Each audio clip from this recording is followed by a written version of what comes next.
Hello to all fans of Naruto Lemon, Yaoi, or Yuri content. I invite you all to my Boosty channel. My first video with a full lemon has already been uploaded to Boosty. Good luck! お前はどこまで見え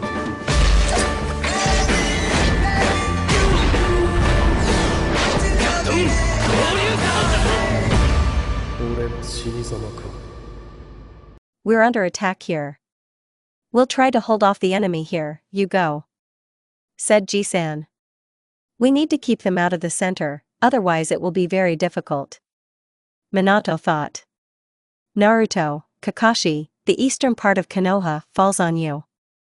Bring Niji Hyuga and Shikamaru with you. Yes, Hokage-sama. They minted the shinobi and ran away. Finally, Naruto thought, he turned on Hokage mode. Sure sway. Itachi exclaimed as his cousin landed next to him. The techniques temporarily stopped flying, so the shinobi relaxed, but did not lose their vigilance. The crows reported that there were 20 unknown shinobi near the gate. Naruto, Hokage-sama, Kakashi-san and Akira are there, said the elder Uchiha. They can handle it. If the enemy penetrates the city, we cannot allow him to the residence. In general, you shouldn't be allowed into the center, otherwise it will be difficult.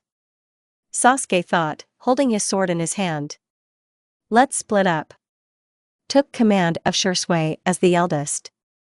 Itachi, you were the western part, Sasuke, the east. I take over the south. What do we know about them? Itachi asked a logical question. Nothing, absolutely. Naruto said that she was unable to detect the exact location of the enemy by chakra because she had a feeling that he was everywhere. It's like he's playing with us. That is, in essence, we will fight blindly with 24 shinobi. Amazing. Shursui did not have time to answer Sasuke, as the sounds of battles began to spread throughout the city, and a huge column of dust rose from the side of the main gate. Began. Niji showed up in his clan's quarters. Uzumaki just nodded at him, and he understood everything without words.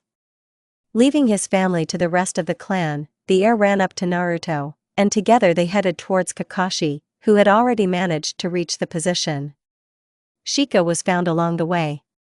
He covered civilians while they moved to cover. Seeing his comrades, Nara sighed heavily and entrusted his mission to the Chunin who was standing nearby. How problematic all this is. Shikamaru informed them as they moved towards the sensei of the 7th team. Naruto mentally agreed with her classmate. While they were moving east, 2 green whirlwinds rushed past them, diligently arguing about something. Tenten ran after them, but when she saw Niji, she stopped. She said that they were fleeing to the west on the orders of the Hokage to provide support to Kurenai and her team. Hyuga asked to look after Hinata, and they set off again. The moment they landed near the sensei, they were attacked by 3 shinobi. Immediately, the sounds of fighting began to be heard throughout the village and even more dust rose into the air. Naruto fought against an unknown masked man. More precisely, as Uzumaki understood, it was not a mask, but his face. It was completely burned, the nose was not visible, only the black eyes stood out against the background of this mess. It was terribly disgusting. However, this shinobi was strong. He launched water and earth elemental techniques at Naruto in a row and didn't even run out of steam. Naruto took all the chakra from these techniques, and then they converged in pure taijutsu. The Jinchuriki struck the enemy at incredible speed, but he did not lag behind. At one point, this shinobi grabbed Naruto by the legs and threw him into a building, and then launched a fire technique at her. Uzumaki quickly regained her bearings and dodged the attack, falling to the ground. The shinobi came at her with a blade, so the Kyuubi bearer took out her kunai and imbued them with wind chakra. They glowed blue. Naruto's fighting style was very different from this man's. Uzumaki did a lot of lunges, rolls, and sudden movements. Her style was a combination of the styles of the Toads, Itachi, Sasuke, and her own. This mixture played a significant role in this battle. The enemy did not have time to keep an eye on the young Jinchuriki, so he soon began to run out of steam. At one point, Naruto took out a blade from the seal on her body and plunged it into her opponent's leg. He growled and fell to the ground. When Uzumaki wanted to finish him off, he suddenly blurred into a puddle. A water clone, similar to what Zabuza did. The original appeared on top. He launched another fire technique at Naruto, but it was extinguished by a stream of water fired by the Uzumaki clone. The Jinchuriki formed her seals and released air bullets. The fiery ones flew after them. Then she chose the moment when the enemy leaned down and launched chains of chakra at him, which in that world Kushina used to restrain the Kyuubi. Naruto began to drain chakra from him, and soon the shinobi fell from the depletion of his reserves. "Who are you?" Uzumaki hissed, bending over the defeated man. Neji, Shika, and Kakashi dealt with the rest of the enemies, while Naruto fought this one. Naturally, the unconscious man did not answer her, so she put 3 seals on him, blocking, paralyzing, and, just in case, sealing. "How are things going with others?" Kakashi asked. Naruto scanned the area and sighed in relief. Itachi and Sasuke were fine, with Shursui and several other representatives of the Uchiha clan next to them. Father and the Sannin are fighting enemies near the gate, while Tsunade and Sakura are still in the hospital.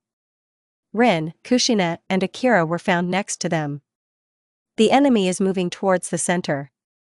There aren't enough shinobi in the south to hold them back. "We can go there." Kakashi nodded. Suddenly, Naruto felt that the leader, the same Uzumaki, was in Konoha. It seems that he was just far away, but now he is already within the village. And just as he approaches them, "It is forbidden." Uzumaki shook her head. "A very strong enemy is moving towards us." "Naruto Namikaze," a rough voice rang out above the heads of the shinobi. The above-mentioned raised her head and saw a man, in a black cloak. He hovered above him, and his robe billowed in the wind. He had a mask on his face, giving Naruto a feeling of déjà vu. Well, what about the man in the mask again? Is this fate? Or just a coincidence? "Who are you?" The girl frowned. "You know me? Daughter of Namikaze Minato, Jinchuriki of the Nine Tails." Continue? Uzumaki didn't see his face, but she literally felt his mockery. "What do you need?" The enemy sank to the ground and stood exactly opposite the Jinchuriki. "Naruto, be careful. This man is very dangerous. If you fight him, you won't be able to win." "Not now." "Got it, Kurama. But I can't just leave him." "I know. Just take care of yourself. I will help as much as I can. My goals are not important now. I'd like to just talk to you." "So, you arranged all this to talk to me?" Uzumaki hissed. "Not really." The enemy answered briefly. "I want to offer you something. You don't know who I am, why I'm here, who or what is my purpose. But I want to invite you to join me." The masked man stunned everyone present. "Is it that simple? I was watching you. I admit, at first I wanted to kidnap you, but I decided that having you as an ally would be more profitable." The shinobi chuckled. "Think about what keeps you here. Your family despises you, even your mother. The village also does not favor your person. And why all? Because you're a Jinchuriki? Because you're holding back the most powerful demon? Think about the logic here, Naruto. Why must you suffer? My family is here, even if they don't love me, but native blood, as they say. And family is not only based on blood, right? My favorite people are here. Is anything else needed besides this?" I asked Naruto a rhetorical question. The enemy did not answer, but simply shrugged his shoulders nervously. "Give up." Kakashi spoke up. "Surrender? I do not give up." Naruto thought it reminded her of something. That's what she once said, and still continues to say. "You're an Uzumaki, right?" I asked the Jinchuriki from her opponent. I feel the blood of this clan in you. You refuse. Did I understand you correctly, Namikaze Naruto? He ignored the Jinchuriki's question. She nodded. You made your choice. The Konoha shinobi successfully pushed back the enemy. Even though it was not easy, each warrior fought for his village, trying to save it from an unknown enemy. In the few hours that have passed since the start of the attack, hundreds of buildings in the village were destroyed, several dozen shinobi and civilians who did not have time to take cover were killed. Genin, Chunin, and Jounin, with all their stubbornness and courage, protected civilians from flying techniques, and then from enemy shinobi. Everyone had the same goal, to prevent the enemy from entering the center. Explosions and screams were heard from all sides. By order of the Hokage, all shinobi, Jounin rank and above, were to organize a protective zone on the way to the residence. A group of Konoha's strongest shinobi were deployed from different sides, protecting a certain part of the village. The Hokage himself led from the strategic center along with Nara Shikaku. Clan leaders were also in this building, giving advice and suggesting this or that strategy. Everyone, despite their differences, united against a common enemy. Each of them understood that the main thing now was to save the village, and the rest could wait. The Konoha shinobi are winning. 5 left. Shikaku said. Another one was discovered on the eastern side. As far as I can tell, there is no battle there. The unknown shinobi, who was monitoring the situation on the battlefield, frowned. Who is from the east side? Shikaku asked. Kakashi Hatake, Niji Hyuga, Shikamaru Nara, and Naruto Namikaze. Everyone looked at the Hokage at the same time, who was biting his lip thoughtfully. What was happening on the eastern side was a mystery until a huge column of dust rose from that side.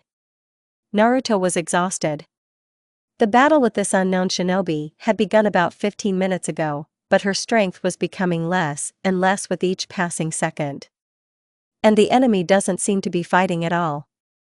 He dodges the techniques of Naruto, Kakashi, and Shikamaru and launches his own, stronger and more powerful ones. Niji tries to get close to him, but fails. Because of this, it seems that the Konoha shinobi are losing all hope, but not Naruto. She never gives up and always believes in the best. Even after the pain experienced in that world, after all the losses that occurred in her life, the Jinchuriki continues to believe. At some point, Naruto decided she had enough. She formed a series of seals and created a huge dragon from her chakra. Next, one of her clones exhaled a fire dragon, and the other created a strong stream of wind, which fanned the fire to incredible sizes. Because of this, the enemy had to go up, where he was met by the third Naruto clone with the Rasengan. He hit the shinobi in the stomach with all his might, causing him to fall onto the asphalt, leaving a beautiful dent. The enemy did not have to wait long. A second later he stood safe and sound in front of Uzumaki. She could have sworn she heard Kakashi-sensei curse to her right. Hatake did not look the best, he was clearly battered in these battles, the amount of his chakra was rapidly decreasing and, it seems, he was wounded in the last battle with an unknown shinobi. Shikamaru played the role of supporting the strategist. He acted quietly, literally from the shadows, trying to slow down the enemy. Sometimes it helped, and sometimes it didn't. You can hide the real level of your chakra. That's why I can't determine its exact quantity. Uzumaki concluded, once again scanning her enemy. She didn't know who he was, but she could say with complete certainty that he was a member of her clan. Because only they could so skillfully manipulate chakra, hide it and mislead. Jiraiya told her all this during their journey, but how did this man learn this? The shinobi answered eloquently. What should we do, Kurama? Use hermit mode. Your reserve is already half empty. Recommended by a friend. Naruto bit her lip, closing her eyes. She dispelled one of the clones, whom she had left at the beginning of the attack, to collect natural chakra. Orange and blue circles appeared around her eyes, and her pupils took on a horizontal appearance. Her strength seemed to be restored all at once, helping her owner to perk up. I feel natural chakra. said the masked man. Do you know how to use it? Well, this is getting interesting. Naruto created about 20 clones that made Raisengans in their hands. The original ran towards the enemy to engage in taijutsu. Thanks to hermit mode, she could sense attacks in advance and dodge them. A very useful skill, it should be noted. Although the enemy was good at taijutsu, his movements were smooth, clear, as if someone had specially drawn him a trajectory along which to hit. But Naruto noticed that he was moving too distantly. It's like he doesn't want this at all. His attacks do not have the desired effect, and he does not put all his strength into his blows. He must just want to drain her. But for what? Take with me? Or does he just want to kill her? Maybe he needs Fox? You're not fighting at full strength. Uzumaki stated the fact, dodging a fist flying at her. For a second she looked at her comrades, who were fighting with all their might against the clones of this incomprehensible man. What do you need from me? From the village? Namikaze, he spat out this name angrily. He rose into the air and then made a series of seals. Huge stakes appeared from the ground, which Naruto almost fell into. Thanks to the regime, she was able to escape at the last moment. Don't build. Careful, idiot, the fox shouted at the moment when stakes appeared from the ground again, only this time they were higher and more powerful. Naruto's hand was hit, but it quickly recovered. As far as she could tell, the enemy had at least two elements, earth and fire. A very strange combination, but she decided not to attach much importance to it. The hermit mode had dissipated about a minute ago, so Uzumaki decided to do without it for now. After making several seals, Naruto tried to trap the shinobi in a fire trap, but it didn't work. The enemy, with all his grace, escaped from the attack, and in response launched an even more powerful fire technique. The Jinchuriki had no choice but to use Fuinjutsu. A huge dome blocked her from the flow of fire as she put her hand to the ground. I knew that it was you who put up those walls that held back our technicians. There was obvious mockery in this man's voice. Naruto literally felt in her gut that everything here was not as simple as it seemed at first glance. The fiery attack did not stop. The situation was complicated by the fact that she felt the ground shaking beneath her. He must have lured her into a trap on purpose. She had no choice. Naruto dispelled the last clone that was collecting chakra for her and entered hermit mode again. Finding the moment, she removed the dome and rolled on the ground, and then jumped into the air. Just in the place where Uzumaki had been a second ago, a huge stake appeared, heading upward. Databao. Naruto launched a wind elemental technique at the enemy, and he was swept away by the wave. Then Naruto and her clones began to alternately launch water, fire, and air techniques at him. The explosions from the collision of the equipment were huge and visible for several kilometers ahead. However, the enemy constantly ran away or evaded. Naruto, behind you! Kurama growled. Uzumaki turned and saw a picture similar to that of that world. As if in slow motion, she sees Hyuga running to cover her with his body. My heart literally did a huge revolution and sank to my heels. No! Naruto screamed, putting together the necessary seals. Huge chains burst from her hands and wrapped around Niji's waist. She pulled him towards her and then threw him aside. The entire blow of the technique fell on her mortal body. As Niji tried to protect her from the technique flying at her, Naruto experienced a huge sense of déjà vu. Pictures from that world literally flashed before my eyes when Hyuga covered her and Hinata with his body. And it could happen again. And Naruto swore to herself when she arrived in this world that she would definitely save all her friends. Uzumaki flew several tens of meters towards the center. She crashed into some building, which collapsed due to the force of the impact. Naruto let out a muffled groan but rose to her feet. Her enemy appeared next to her at that very second. The Jinchuriki felt a strong punch to her stomach, which sent her flying upward. She tried to turn over in the air, and she succeeded. She landed on her feet. Her appearance left much to be desired. A trickle of blood was running down her temple, and the bloody deep wound in her side did not alleviate her condition. All clothes and hair were covered in dust and dirt, and there were abrasions on his face that were no longer healing. Kurama used all his strength on the wound in his side. "Are you still holding on?" Only now did Naruto realize that she was left alone with the shinobi. However, she sensed Tsunade, Sakura, and the Hokage approaching. Somewhere nearby were Akira and Jiraiya and Orochimaru. "I do not give up," the girl croaked, folding the seals. Like the Sharingans, the shinobi began to repeat after her, and then they simultaneously blew out fireballs. The technicians collided. Despite his exhaustion, Naruto's ball was victorious, and when there were a few centimeters left to the enemy, he jumped up. The Uzumaki did not have time to react, before several stakes were pierced into her body. Uzumaki. Sorry, Kurama. The last thing the girl thought about before passing out. Suddenly, all sounds of fighting stopped. The shinobi defeated all the enemies, but there was a feeling that nothing was over yet. Having finished off the last enemy, Sasuke grinned and then ran towards his brother and cousin. Seeing how Itachi cut his opponent's throat in one sharp movement, the younger nodded with satisfaction and approached him. Sasuke also landed nearby. "This is the last." The elder Uchiha nodded. "Yes." Itachi wanted to say something else, but a strange feeling constrained him. It's like a premonition of something bad. Or was it fear? He couldn't say exactly what he was experiencing, but it was something he clearly didn't like. "What is it, Aniki?" Sasuke asked tensely. "Something is happening." Itachi jumped onto the building, followed by his brothers. He looked around the area. The floor of Konoha lay in ruins, buildings were destroyed, columns of dust rose into the air, somewhere something was burning, which caused the smell of burning.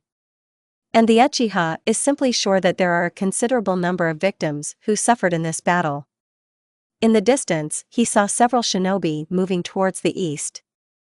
Without thinking twice, Itachi ran there. Something beckoned him, although he didn't know what. But his intuition clearly told him that there was something serious there. In a matter of minutes, he caught up with the shinobi and, without surprise, recognized them as Tsunade, Sakura, and Minato. They were tense to the limit, so they only nodded to the three Uchihas who approached. "Where are we running, Hokage-sama?" Sasuke asked anyway. "We've lost Naruto's chakra." Minato informed them when they landed near Kakashi, Neji. Jiraiya, Akira, and Orochimaru were already next to them. But Naruto was nowhere to be found. When Minato said these words, it was as if the ground fell out from under everyone's feet. Sasuke opened his eyes in surprise, Akira opened his mouth. The Sanins looked at each other and bit their lips. Itachi and Sasuke didn't know what to do at all. "What do you mean they lost Naruto's chakra? How could they do this?" The Sharingan flashed dangerously in the eyes of the eldest of the Uchiha brothers. Sasuke placed a warning hand on his friend's shoulder. Sasuke clenched the katana he was holding with all his anger. "What happened here?" Sakura asked angrily, while simultaneously healing the wounds of her young man. "Naruto fought with the masked man. It must have been their leader." Shikamaru sighed. "Before he attacked, we wanted to go west to help there, but Naruto wouldn't let us. She said that a strong enemy was approaching. They talked at first. Kakashi took the initiative. And this man, I'm sure, did not fight at full strength. It was clear that he was restraining himself. He was trying to drain Naruto. That was exactly his goal. He didn't even pay attention to us." Shikamaru added. They fought for a long time. Naruto began to get tired. "At the moment when the man was behind her and launched the technique, I wanted to fight her off, although I understood that it was dangerous." He received a blow from Sakura. Still, the girl was extremely hot-tempered. And her blow, after Tsunade's lessons, became even more powerful. "I'll talk to you later," she said. Neji pursed his lip. Continue. Naruto managed to pull me out from under the attack and took the blow herself. She flew several meters and crashed into a building. We didn't have time to do anything before she was pierced by equipment. I saw the enemy approach her, and then they disappeared. Hyuga finished his story. By this time, Itachi was literally burning with righteous anger, although outwardly he was absolutely calm. They will all pay for what they did to his Naruto. The Sharingan flashed in his eyes. Itachi, Shursui, Akira, Sasuke, inspect the nearby territory. Started giving orders to the Hokage. Find me a Jinchuriki at any cost. The shinobi nodded. Sakura is with you as medical aid. Careful, we don't know who this enemy is. He's an Uzumaki. That's what Naruto said. Shikamaru added. Your mother. Sasuke hissed, lighting his lights. He mentally killed Naruto 5 times for her sacrifice. Niji, will you find Hinata? Make sure she's okay. Certainly. Hyuga nodded, rising to his feet. Shursui exchanged glances with Sasuke, and they glanced briefly at Itachi. A gloomy aura of death accumulated around him. It's bad. Kurama gave all his strength to somehow restore the body of his Jinchuriki. But the trouble was that Naruto's bones were shattered and it could not be restored without medical intervention. The fox tried to heal internal injuries, but all his efforts did not bring the desired result. And he was tormented by one question: who to kill first? Your dearest bearer, or the one who did all this to her? He was more inclined towards both options at once. First he will kill the enemy, and then Naruto will know how to engage in recklessness. But the problem was that he still couldn't operate at his full potential. Uzumaki has not yet opened the cage, so his capabilities are limited. Kurama could only heal and give some of the chakra, which Naruto, unfortunately, could not use in this situation. Uzumaki had not come to her senses for about 15 minutes. Hyuga clearly felt that she was becoming weaker and weaker every minute. Not to say that he panicked, but a feeling of slight anxiety clearly settled in his chest.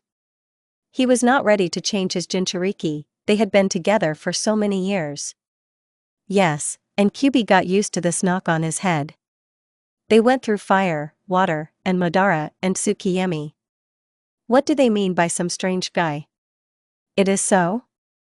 Uzumaki, if you survive, I will kill you. The fox growled. And Naruto, as if hearing him, appeared in the subconscious. Her appearance left much to be desired, she was weak even in her inner world. Kurama. How are you? She asked languidly, but heard only an angry growl in response. Sorry, I know you're angry. I couldn't leave Niji to his fate. He could have died. Again. You know you won't get me through this. I don't care about your Hyuga. You have suffered, and now I must do my best to keep you alive. We do not know the purpose of this mask wearer, nor the place where he is taking us. But your Niji is fine. Kurama spoke with obvious venom in his voice, literally blazing with anger. Naruto was getting weaker and weaker every second. Even the Kyuubi's help did not have the desired effect. Sorry, Kurama. Fight, Uzumaki. I'm not going to do everything for two. I'm trying to. Naruto shouted. Try better. I feel the Konokovites very close. Hold out until they arrive, Naruto. The masked man ran through the trees, holding the young Uzumaki on his shoulder. He felt her heavy breathing, heard wheezing and light moans. She must be trying to come to her senses. It is unlikely that she will succeed. But even if this happens, she will not be able to do anything. Her injuries were too severe. What were his goals? Take revenge on Namake's Minato. This is his main life goal, which he will undoubtedly fulfill. Now he is simply preparing the ground for more serious actions. The Hokage will pay for everything he did to him and his family. And Shimura Danzo will suffer along with him. The masked man will never forget what these two men did to him. He will never forget all the pain that he experienced in this life, thanks to them. The masked man jumped from the tree into the clearing. He felt 4 shinobi approaching. Exactly what he needs. Placing the Uzumaki near him, he began to wait for the Konoha men to appear. Judging by their chakra, they were very strong shinobi. Moreover, one of them must be a relative of the Hokage, and the other 2 are Uchihas. There was one unknown chakra that he could not understand. More precisely, she was unknown to him. 5 minutes later, 4 people landed in the clearing. As he had expected, one of them was the son of Namikaze Minato, and the other 2 were obvious Uchiha. The Sharingans in their eyes would not allow him to lie. There was also a pink-haired girl, as he logically reasoned, Ironine. Somewhere nearby, he felt another strong Uchiha chakra, but it was still moving in the other direction. 2 fireballs flew at him, which he easily dodged. To be honest, he didn't want to fight, so after fighting off several techniques, he remained in the air. I'm not going to fight you. I don't need it now. I got everything I needed. The masked man said in a calm voice. He saw how the Ironine girl, when they moved away from the place where the Jinchuriki lay, ran up to her and began to heal. Akira tried to attack him again, but this technique was repelled by another, more powerful one. What was all this for? Sasuke asked angrily. At the moment, both he and Itachi were focused on the masked man and only occasionally glanced at Haruno. They must not be distracted, otherwise something irreparable could happen. It's too early for you to know. But soon, very soon, Konoha people, you will find out everything. The masked man said in a mysterious voice. What are you waiting for? What do you want from us? You didn't just kidnap Uzumaki Naruto from the village, did you? Itachi asked in a cold tone. You didn't want to kill her, you needed her for something else. There you wouldn't be allowed to calmly express your thoughts, but here, away from that bustle, you can say what you wanted. Is that why you kidnapped the Jinchuriki? You knew that they would send someone in pursuit of you. And that's why you didn't go far from the village. You must be Itachi Uchiha. Somehow the masked man guessed. I've heard a lot about you, genius of the clan. And it's pleasantly surprising that the rumors about your intelligence turned out to be true. The enemy speaks with obvious mockery. You are right. This is exactly the goal I pursued. I won't say that I won't be happy if the Jinchuriki dies, but that's not my main goal. What is she like? Asked Akira. Message for Namikaze Minato. The man grinned, although it was not visible behind the mask. Tell him that he will pay for everything he has done. This is all happening because of him. And I won't stop until I reach my goal. Tell him to expect me at any moment. Let him prepare, and when I return, I will destroy Konoha and the Hokage. You've already done it. Akira said angrily, launching another technique. He was so angry with this man. And the anger grew stronger as he looked at his poor and helpless Immortal. You destroyed Konoha. This is just the beginning. An ominous laugh spread across the clearing before the masked man disappeared. He simply disappeared into thin air, as if he had never existed. At that moment, Shursui landed next to Akira. He looked around at his comrades, then ran up to Haruno and Naruto.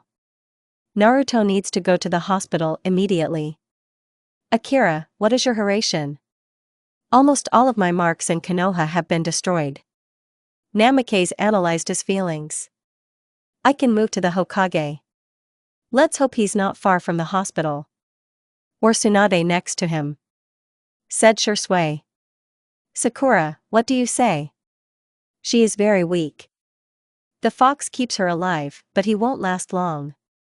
I healed the bleeding that I could, but her bones are crushed and prevent me from further action. We only have 10 minutes to save her. Sakura bit her lip. Shursui looked at his brothers, who were not looking at Naruto's body, but were clearly listening to the conversation. I don't know how she'll survive harassment. This is a big burden on the body. We have no other choice. At that moment, Naruto let out a long sigh and tried to open her eyes. Naruto, don't move. Sakura ordered her. Akira, quickly, before Naruto comes to her senses, take her and Sakura. We'll be there in 10 minutes. Namikaze nodded, and they disappeared in a clap of thunder. When Akira, Sakura, and Naruto appeared near Minato, Namikaze died. And Sakura thanked the gods that Tsunade was next to him. Naruto's godmother, seeing her in this state, immediately ran up to them and, putting the girl on the ground, together with Sakura began to treat her. Naruto lay on the cold ground, trying to understand her surroundings. The world swam before her eyes. She did not feel her body, only burning pain. Kurama tore and tore inside, keeping his beloved bearer alive. His strength was running out. For the first time in his life, he relied on people. He hoped they could save Naruto. I healed some of the damage, but because of Hiraishin, it opened up again. Sakura reported. I feel. She cannot be moved in this state. Senju bit her lip. We need to relieve the pressure on the heart, otherwise it won't stand it. Itachi, where is Itachi? Naruto whispered, not quite understanding the situation. It seems her mind has floated far, far away. She couldn't keep her eyes open anymore, so she slowly closed them. Minato, Akira, and Jiraiya stood nearby. Minato was honestly surprised when his children appeared next to him. He was even more amazed by the state of the Jinchuriki. She was dying. Akira and Jiraiya looked with concern as the doctors saved Naruto's life, and Minato bit his lip and thought about the situation. He's running, Naruto. Along with Sasuke and Shisui, said Senju. Just hold on. Do not disconnect. You can't switch off. Don't let him lose himself. This is the first thing the elder Uchihas heard when they landed near Naruto. Having said these words, the girl closed her eyes. Her head tilted to the side and her arms weakened. Tsunade cursed, but continued to save her goddaughter's life. Itachi's heart suddenly stopped beating, as if he had been frozen, when he saw the immobilized body of his beloved. And her last words. He lost her? Itachi, hold on. He heard Shirsui's voice, through the veil. Itachi. Naruto. His little brother shouted, landing next to them. And this scream seemed to awaken something inside Sasuke and Itachi. They fell to their knees, whispering only one name. The name of the person most dear to them. A spiral appeared in Itachi's eyes against a background as red as blood. A six-pointed star lit up in Sasuke's eyes. Bloody tears flowed down both Uchiha's cheeks. Mangekyo Sharingan. Shisui whispered. Minato looked with all his eyes at the representatives of one of the strongest clans, and did not understand what was happening.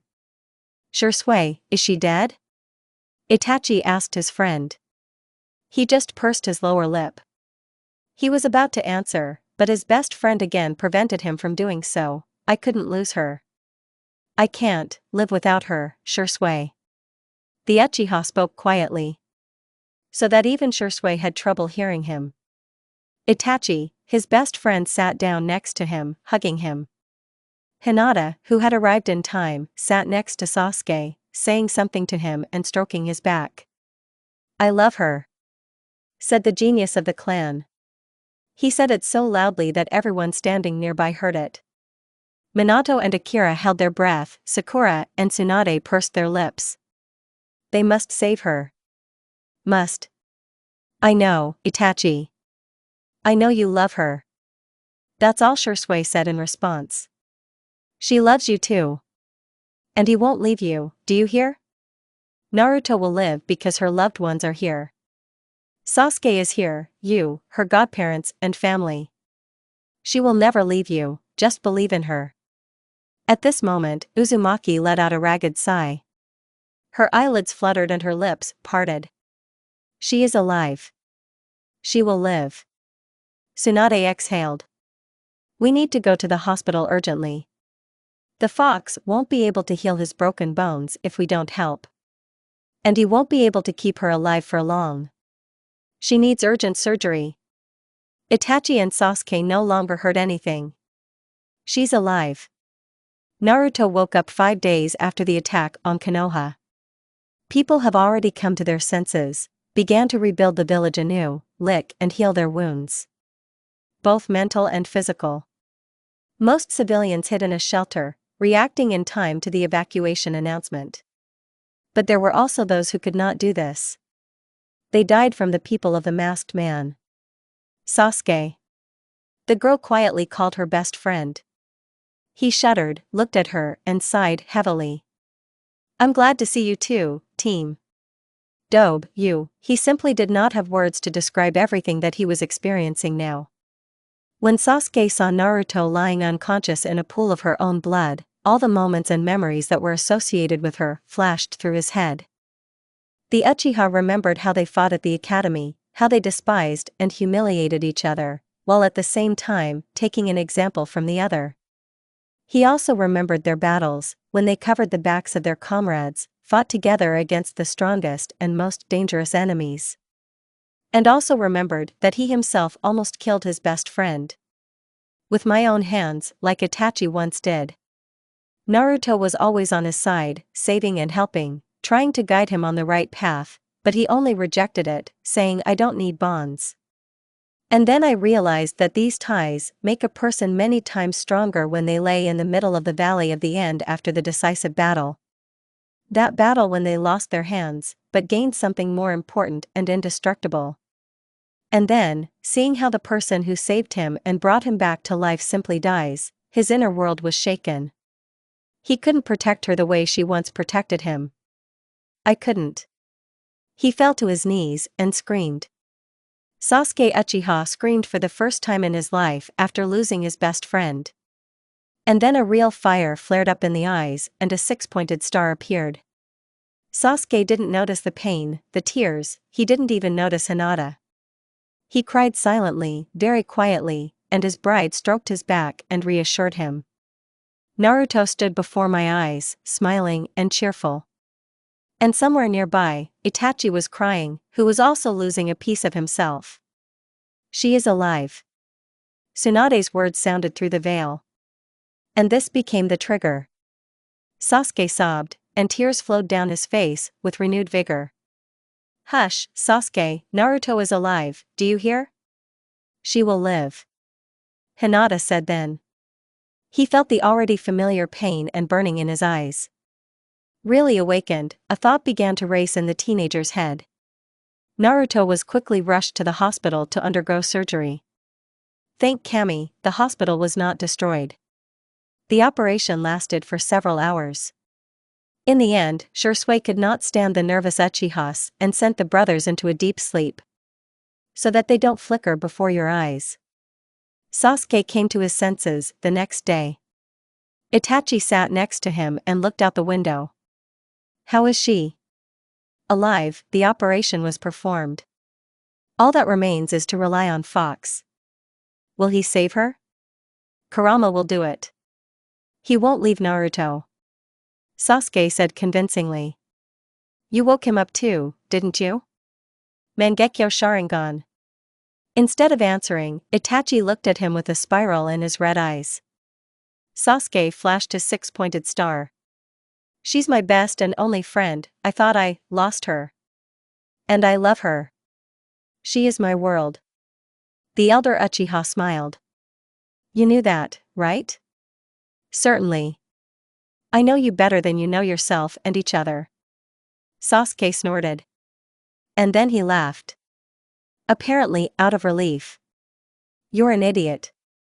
That's all the Uchiha said. Thank you. Naruto chuckled, sitting down on the bed. She felt good, even very good. Thanks to Kurama, who restored all her internal organs and healed all her wounds, and who has now gone into a deep sleep to regain her strength. I thought I lost you, Uzumaki. He literally hissed in response. Do you even think about anyone other than yourself? Are you telling me this? Naruto didn't want to admit that her best friend's words hurt her. This is not about me. I've always been selfish. And you know it. Said Sasuke. But it wouldn't hurt you to think with your head before rushing into the thick of it. I've always been like this too, Sasuke. The Jinchuriki sighed heavily. I remember, that's why I'm afraid. I'm afraid that one day I'll wake up and be told that my best friend died heroically saving some rabbit from a gang so that they wouldn't eat it. The Uchiha summarized his thoughts, and his girlfriend just snorted. You understand that there are people who love and worry about you. Have you even thought about what will happen to me, Itachi, and your godfathers if you die? You and Itachi have each other, and Jiraiya and Tsunade will be supported by Orochimaru. You won't be left alone. You really don't understand? Of course, I always doubted your mental abilities. But I didn't think that 10 years of service in the Umbu taught you nothing. Sasuke said quietly so that no one would hear. Naruto frowned offendedly. No one will ever replace you in the lives of each of us. Did you say in such a veiled way that you need me, and you love me with your Uchiha love? No, I love Hinata with Uchiha love, and I love you as my best and only friend. And, yes, I have said more than once that I need you, such an idiot. Sasuke sighed once again. The Uchiha clan is very loyal.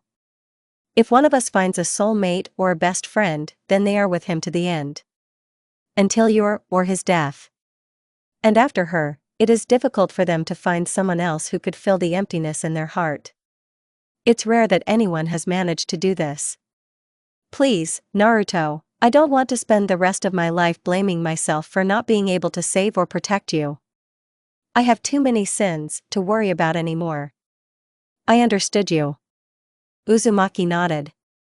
At that moment, Tsunade and Sakura entered the room to check the patient's condition. Seeing that she had come to her senses, the doctors immediately smiled, but then pulled themselves together. They began to conduct an examination and, telling her that everything was fine with her and that she could start training in about a week, they hugged their dear Jinchuriki. Tsunade said that she needed to report to the Hokage, and later Sakura herself remembered that Minato had called her and Sasuke. Promising that Uzumaki would receive more for his behavior, the trio left, and Naruto was left alone. You can't even talk to Kurama. Still, she hates hospitals. And what do you have to say in your defense? When she heard Itachi's voice, she was not at all surprised. After all, she had sensed him when he entered the hospital. Somewhere here Akira was also dangling, and Rin's chakra was burning nearby. The genius walked around her bed in an arc, stood near the window, and leaned his elbows on the windowsill. Sorry? Naruto said half-questioningly, turning towards her beloved Uchiha. Are you asking me? His voice was cold, but she could hear the concern. Do you understand what I felt when I saw you there? I thought I had lost you, Naruto, and those were the worst 5 minutes of my life. Do you know how I feel every time you go on a mission? Every time, Itachi. I know that you are a very strong shinobi, but I still fear for you. I'm afraid that you won't come back, you'll leave me. And I don't want to be left without you. I know what you experienced at that moment, believe me. Naruto sighed. She looked at the Uchiha. His entire appearance radiated dissatisfaction, anger, fear, worry, and love. She saw it in his eyes, in his movements. And I didn't know if he saw the same thing in her. I don't want to feel this anymore. Itachi sighed. Naruto got out of bed and quickly approached the guy. She wrapped her arms around his waist, burying her nose in his chest and inhaling such a familiar and beloved smell. The Uchiha hugged her back, holding her tighter to himself, as if afraid that she was about to disappear. Remember, I wanted to talk to you? He changed the topic. Uzumaki looked up at him, but did not remove her hands from her waist. And Itachi was not particularly eager to do this. I remember. She smiled. You know, it's not easy for me to admit my feelings. To be honest, I've never done this. And there was no one to confess to. I didn't have the same feelings for anyone as I did for you. All my life I tried not to get attached to people, and then you showed up. And that changed everything. I just wanted to say that. I love you. The guy exhaled. I love you too. Naruto flashed her blue eyes. Naru. Itachi, I understood you correctly. And I mean the same thing. True, I realized this not so long ago, but still. Itachi involuntarily held his breath, and then smiled. So relaxed and warm. I love you very much. And then he hugged Naruto even tighter. I won't let you go anywhere. Never. I won't leave. The next moment Itachi pressed his lips to the girl's in such a desired kiss. Uzumaki smiled, and then opened her mouth slightly, letting the guy's tongue inside. They both disappeared into each other, enjoying a moment of fleeting happiness and temporary peace. Until someone tactfully coughed from behind. Both shuddered in unison and pulled away from each other. Seeing her best and favorite male teammate, Naruto cursed quietly, rolled her eyes, and then leaned her back on Itachi. He kissed the top of her head and hugged her across the waist. You're just in time, Sasuke, said the elder Uchiha. As usual, in general. Uzumaki grinned. The tailed infection. The younger one growled good-naturedly. The door opened again and Hinata entered the room, knocking first. Seeing this whole picture, her eyes widened in surprise, and then she smiled. Good afternoon, Itachi-san, Naruto. She bowed politely. Good, Hinata-chan. Good, Hinata. The Hokage's daughter said along with the genius, smiling brightly. Sasuke said you woke up. I came to visit. Sorry for interrupting. The girl smiled embarrassedly. The younger Uchiha rolled his eyes, and then pulled his bride to him and, placing his hand on her shoulders, kissed her temple. Hinata turned scarlet. Even my ears seem to have turned red. And recently Shursui said that they kissed on the street. Otuto, don't embarrass your fiancé. Itachi teased softly. Yes, Sasuke. Still, restrain your peculiar nature. The best friend flashed his Sharingan. Hyuga blushed even more. Of course, they didn't have anything yet, because before the wedding the bride will undergo an examination, and who needs a damaged girl, even if the groom himself damaged her? In the Uchiha clan, and even the Hyuga, everything is very strict about this. But who stopped them from kissing and hugging? And quite frankly, I'll look at you when a Nikki shows her peculiar nature. Sasuke grinned. Naru-chan, don't listen to him. I will show my nature only after the wedding. The elder Uchiha sang. Do you think I will agree? Sasuke smiled. Of course, he will agree where he will go. Naruto walked up behind Itachi and buried his forehead between his shoulder blades. Her boyfriend froze for just a second, and then, as thin arms wrapped around his waist, he grinned. Uzumaki raised her head slightly and came across long hair, which, as usual, was collected in a low ponytail. Inhaling the familiar smell, she buried her nose in them, immediately feeling their softness and smoothness. I miss you, the Jinchuriki said quietly while Itachi cut the tomatoes. Now they were alone in the Namake's house, since Kushina and Mikoto had gone shopping, and Akira and Minato were at the residence. Sasuke should be here soon. It is for him that the elder is now making a salad of red vegetables. Naruto still didn't understand her best friend's love for this product. The heir to the head of the clan had just returned from a mission where he had been missing for 2 weeks at the personal request of the Hokage. It was somehow very important and secret, so only Minato, Itachi, and several other people from his team, including Shursui, knew about it. Immediately after the Uchiha reported for completing the mission, he immediately went to look for his missus. And he found it in her own house, which is surprising. Usually Uzumaki did not sit within 4 walls, but was either at the training ground, or in the hospital with Tsunade, or with Sasuke. Me too, Naru-chan. Itachi took the habit of affectionately calling his girlfriend that. Previously, only Jisan did this, who again went off on some mission to collect information. It was pleasant to hear this nickname from the Uchiha. Even more. Sometimes Sunshine would slip through, and from Naruto's side, Kitten. The guy put the knife on the table and turned to face his girlfriend. Taking her small face in his hands, he lightly pecked her lips, causing Naruto to break out into a smile. Itachi ran the tip of his nose along hers and then kissed her again. Suddenly, a clap of thunder sounded, and Uzumaki felt familiar chakra nearby. Sighing heavily, she broke away from her boyfriend and turned towards the stunned Akira. "Hello, Nai-san." Naruto got out of the Uchiha's hands. And he, as if nothing had happened, continued cutting tomatoes. "Immortal? Itachi?" Akira asked, somehow awkwardly. "Hello. Hello, Akira-kun." The Uchiha chuckled. "I thought you were going home. You just came from a mission." Namikaze said. "Sasuke is probably waiting for you."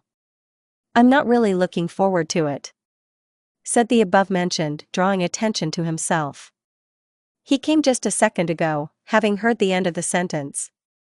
Akira shuddered a little, because Sasuke's appearance was already too unexpected. These Uchihas always do this. "That's what it means, Otuto." Itachi sighed sadly. Sasuke walked up to Naruto, kissed him on the cheek, nodded in greeting to Akira, and then turned his gaze to his brother. "Exactly, Aniki. Don't even hope that I was bored. But Naruto knows that he missed you." Sasuke has become very attached to his older brother, and when he is away, his younger brother really misses him. Previously, the Uchiha always avoided affection. He believed that they only interfered with his goal. And then I realized, using Naruto as an example, that bonds only make you stronger. They make you want to become stronger, they motivate you. And I dreamed that my younger brother would hug me now. Oh, dreams, hopes. The elder continued his suffering. "Well, Naruto hugs you." Sasuke grinned, stealing one tomato. Akira looked at this idol with some surprise, although he knew that the Uchiha brothers were quite close. And he was jealous, honestly. He himself ruined the relationship with Izumoto. And with Itachi too. And now I regretted it. Okay, I'll enjoy my girlfriend since my younger brother is so dismissive of me. The Uchiha finished cutting the vegetable, put it on a plate with the rest of the salad ingredients, of which there were few, and mixed it. "So, I no longer suit you? Everything is clear with you, Ida-kun." Uzumaki sighed no less sadly, like her boyfriend earlier. "I did not say that." The Uchiha's eyes flashed. Akira finally sat down at the table. Still, he felt out of place here. Hinted. Naruto gave a thumbs up. "HM. Yes. HM? Then." Akira simply blinked at this entertaining dialogue. They understood each other simply without words. Still, how much he missed in Imuto's life. "This is all very cool, of course, but what are you all doing in my house?" Namikaze's voice interrupted them. "This is my home too, Nai-san. When I move out of here, then you will be in charge." Naruto snorted in response. "And, no matter how much you want it, Sasuke and Itachi will appear here. I'm tired of being treated like nothing in this house. 3 years was enough, you know." Put an end to the conversation. "Naruto, you're going too far."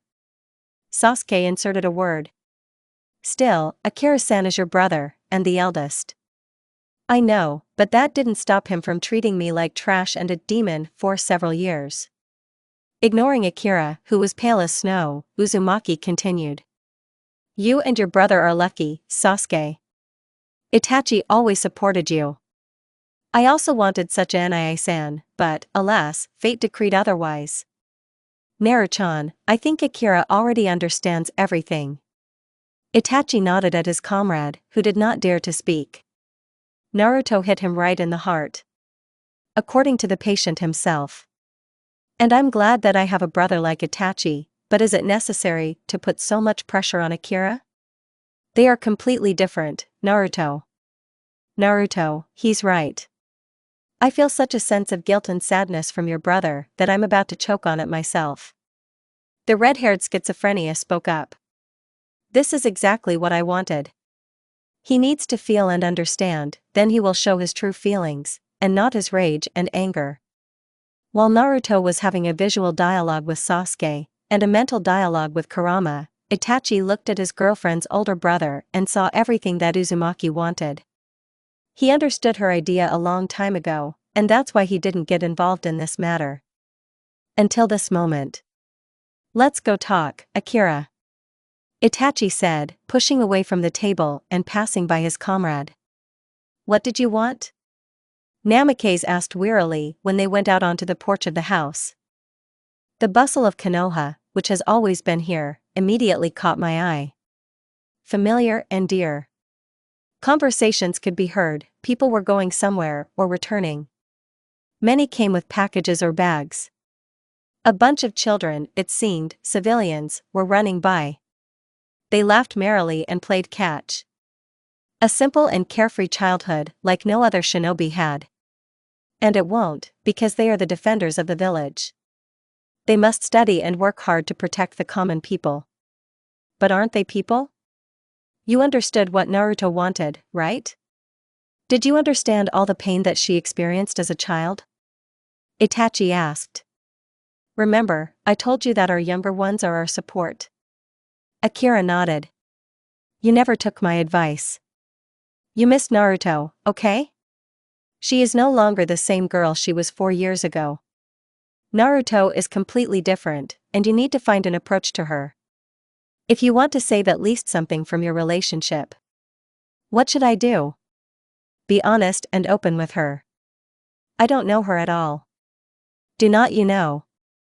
Itachi nodded. I'll tell you something. Naruto does not tolerate several things in life: lies, betrayal, and cowardice. She never lies, and hates it when people do it. She experienced betrayal firsthand. But cowardice, it doesn't give up. No matter how many obstacles there are in front of her, Naruto goes to her goal. And she wants the same from you. And, be that as it may, your sister is very kind. She will forgive you if you try. I don't think, to be honest, that your relationship will be as close as mine with Ototo, but it's already something. Miyamoto is much smarter than me. Namikaze sighed sadly. I'm sorry. Forgot. I hope you learned your lesson. Yes, never anger an Uchiha. Akira snorted. And never dictate terms to him. He will kill you accidentally. Itachi nodded. You know, I'm not used to admitting my feelings to anyone. I always hid them, tried not to pay attention. The Uchiha opened up. There are few people in my life whom I truly love and for whom I would give my life. I love my clan, my parents, but I love Naruto more than others. He exhaled. Honestly, I never thought I could love someone as much as I love her. I just want you to know, Naruto is mine, and Uchihas don't give up theirs. I understand you, Itachi. And the Rasengan between the eyes? And Chidori in the ass? This is exactly how the teenagers met their brothers.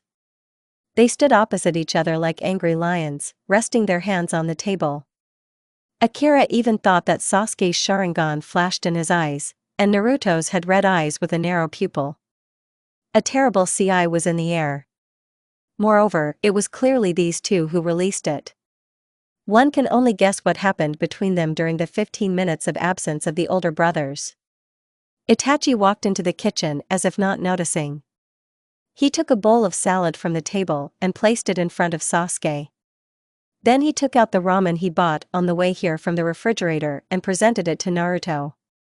The teenagers glared at each other for another second, as if lightning flashed between them. Chidori, they sat down at the table and began to eat. Ki instantly fell asleep, and the air was filled with love and kindness. Akira was only surprised by such a quick change. They're so weird. What now?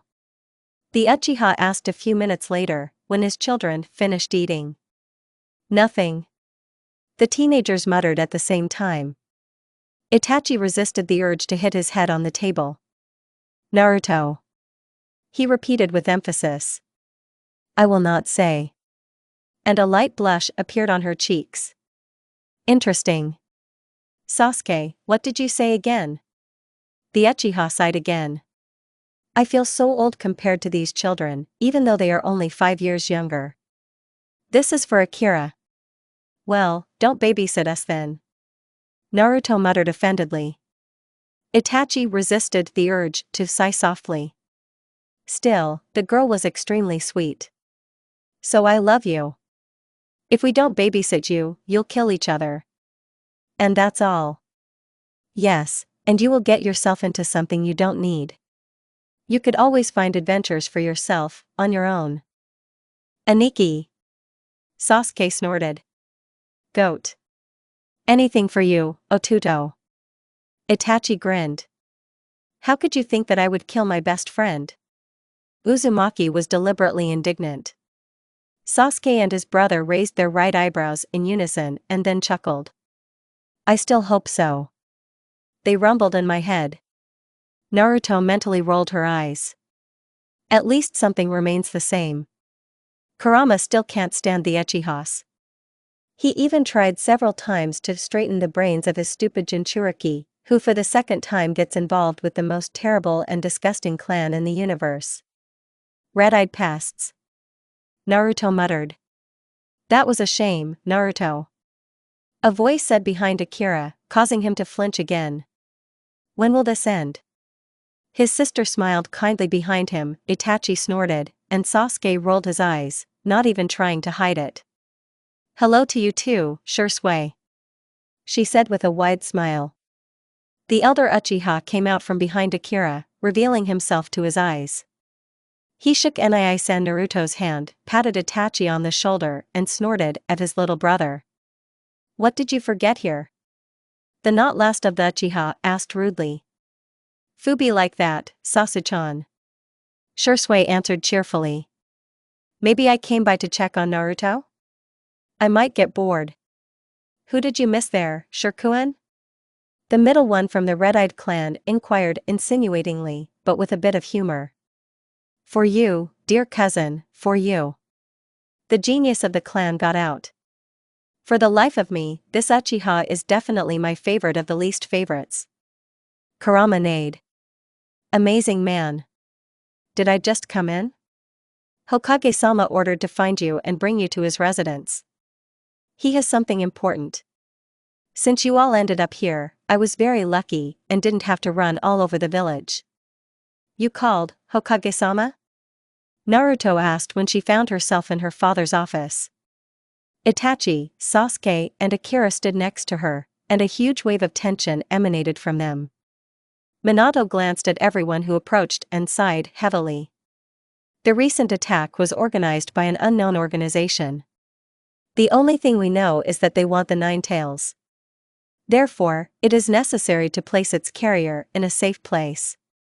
Naruto shuddered at the way his father spoke about her. After all, she is also a person, and not just a carrier of the Kyuubi. This is a great chance to get to Turtle Island. It sounded in her head. But how can we push Minato to do this? Hokage-sama, I know where she can be sent. It will be safe and beneficial for her as a Jinchuriki. Suddenly, Jiraiya appeared in the office, flying through the window. Oh, and you are here. Hello, Jiraiya-san. The shinobi said synchronously. Naruto-chan. I don't have time to visit you at all. I noticed, Ji-san. The girl chuckled. The Sannin rolled his eyes and sighed heavily. And then, in fact, he remembered why he came to the Hokage. To Turtle Island. And I like this old man. Kurama neighed in his head. You told him about this island. It belongs to the territory of the Country of Lightning. Minato said thoughtfully. I need to negotiate with the Raikage on this matter. It will be hard. Hey, quite a fiery personality. Well, you live with a hot-tempered personality, you're no stranger to it. Jiraiya threw a hairpin. Naruto suppressed the urge to burst out laughing. It's not a good idea to laugh at the Hokage. Jiraiya-sensei. Namikaze shouted at the Sannin, but this did not erase the smile from his face. And these are some of the strongest shinobi of Konoha? It flashed through Naruto's head. She could tell from Sasuke's look that he was thinking the same thing. Naruto, what do you think? Minato turned to her, causing the girl to flinch. As you order, Hokage-sama. Uzumaki answered as expected. Namikaze bit his lip thoughtfully and leaned back in his chair. Itachi, Sasuke, what do you think? Any other ideas? I think this is the best option. If you can come to an agreement with the Raikage, then sending Naruto to Turtle Island would be ideal. Agree. Briefly confirmed the words of Sasuke's brother. Okay, free. I said everything I wanted. Now I need to start negotiations with the Raikage. Minato sighed heavily, rubbed the bridge of his nose and rolled his eyes. In general, Naruto didn't even feel sorry for his father, and she perfectly remembered Hei's explosive nature. In the end, that's what he needs. After talking with the Hokage, everyone went about their business. Sasuke and Itachi left on clan business, and Akira ran to the Hyuga clan on behalf of his father. Naruto was just wandering around the village. Various thoughts came into her head. She thought about who attacked Konoha. Uzumaki felt very well that this man was from her mother's clan. He may not be a pure blood, but he is definitely half Uzumaki. But Naruto couldn't even imagine who it could be.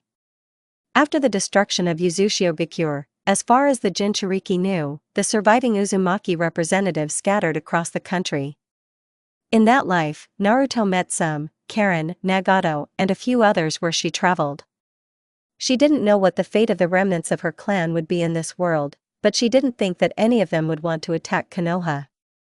Then who is this masked man? At first, unfortunately, Naruto thought of Nagato. But then she realized that she knew his chakra, and Jiraiya said that in this world he founded his own organization, which has no desire to take over the world. Glory to Kami. Naruto snorted at this proposal. You think too much. The primary task is to open the cage, and finally start fighting at full strength, and everything else will come later. Kurama growled. Just say you want to be free. Do not deny. I'm already tired of this cage. Very soon, Kurama. I hope that Minato will still come to an agreement with the Raikage. Agree on where to go. It is he who needs to hide the Jinchuriki, not us. So he will do everything to make his wish come true. She was distracted from her conversation with Kurama by Neji appearing in front of her. Of course, this was not a surprise to Naruto, she sensed it. Hyuga looked, oddly enough, refreshed, not so gloomy and angry. He even allowed himself a slight smile. Standing next to him was Hinata, who smiled timidly at the Uzumaki. Naruto kept wondering how she and Sasuke got together in the first place. Two completely different people. From two powerful clans that were at enmity with each other. This is probably the mystery of the decade, no less. Hello, Naruto-chan. Hinata said quietly. The Jinchuriki greeted her happily and then turned her gaze to Neji. Neji-san. She bowed to him. Still, he was higher than her in status, the recognized heir of the Hyuga clan. Naruto, hi. He nodded. I was just looking for you. Something happened? Uzumaki frowned. I need to talk to you. I'll go to Mikoto-san. She invited me to visit. Hinata said politely and, bowing to her brother and slightly to Naruto, she left. Where are you going? Neji asked Naruto. To Sakura's hospital. Hyuga agreed to accompany her. For the first few minutes they walked in complete silence, each thinking about his own. Naruto wondered why Neji needed to talk to her. She felt slightly awkward around him. After all, in this world they were not friends, they could hardly even be called friends. But, be that as it may, Naruto still considers him close to her, so the uncertainty in their relationship confused her. Naruto. Neji began. I wanted to thank you. You saved me then. You were the first to come to my defense. You wanted to shut me down, and I couldn't let you get hurt because of it. Uzumaki chuckled. Let's assume we're even, Niji-san. Just call me Niji. Can I consider you my friend? He glanced slightly in her direction, and Naruto exhaled. She hated these stupid suffixes, especially in relation to people close to her. Of course you can. Uzumaki smiled. How could it be otherwise? You are my friend's lover, on top of everything else. Niji nodded and smiled slightly. Naruto's heart even warmed. They walked to the hospital in comfortable silence. Naruto felt that everything fell into place. She brought all the people close to her back into her life. And when she saw Sakura and Niji together, caught the echoes of their happiness, her soul became lighter. That's how it should be, she thought.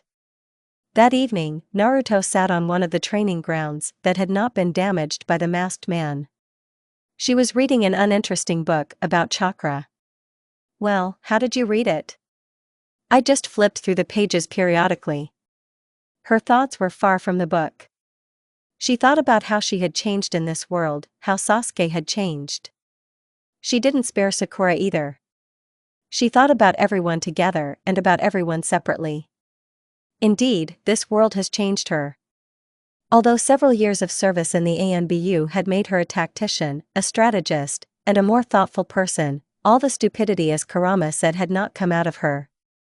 She still got into trouble. She acted first and thought later.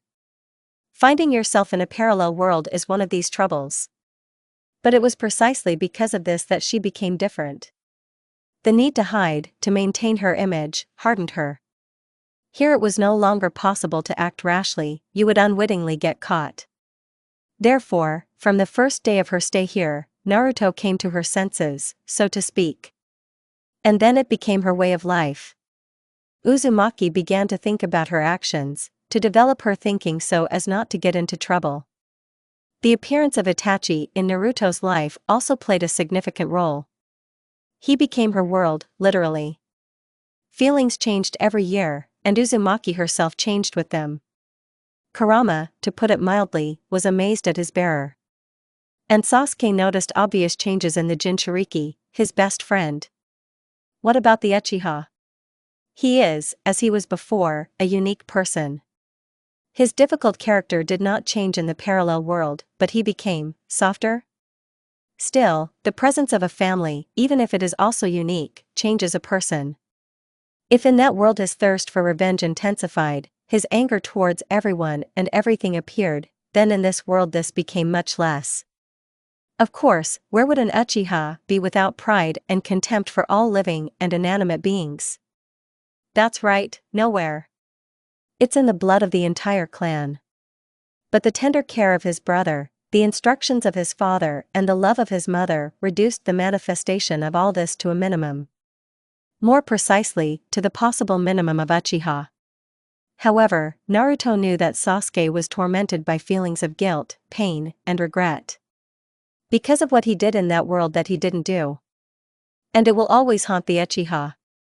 The appearance of Hinata in his life is another surprise. Honestly, Naruto would never have thought that the quiet Hinata could cope with Sasuke's temperament.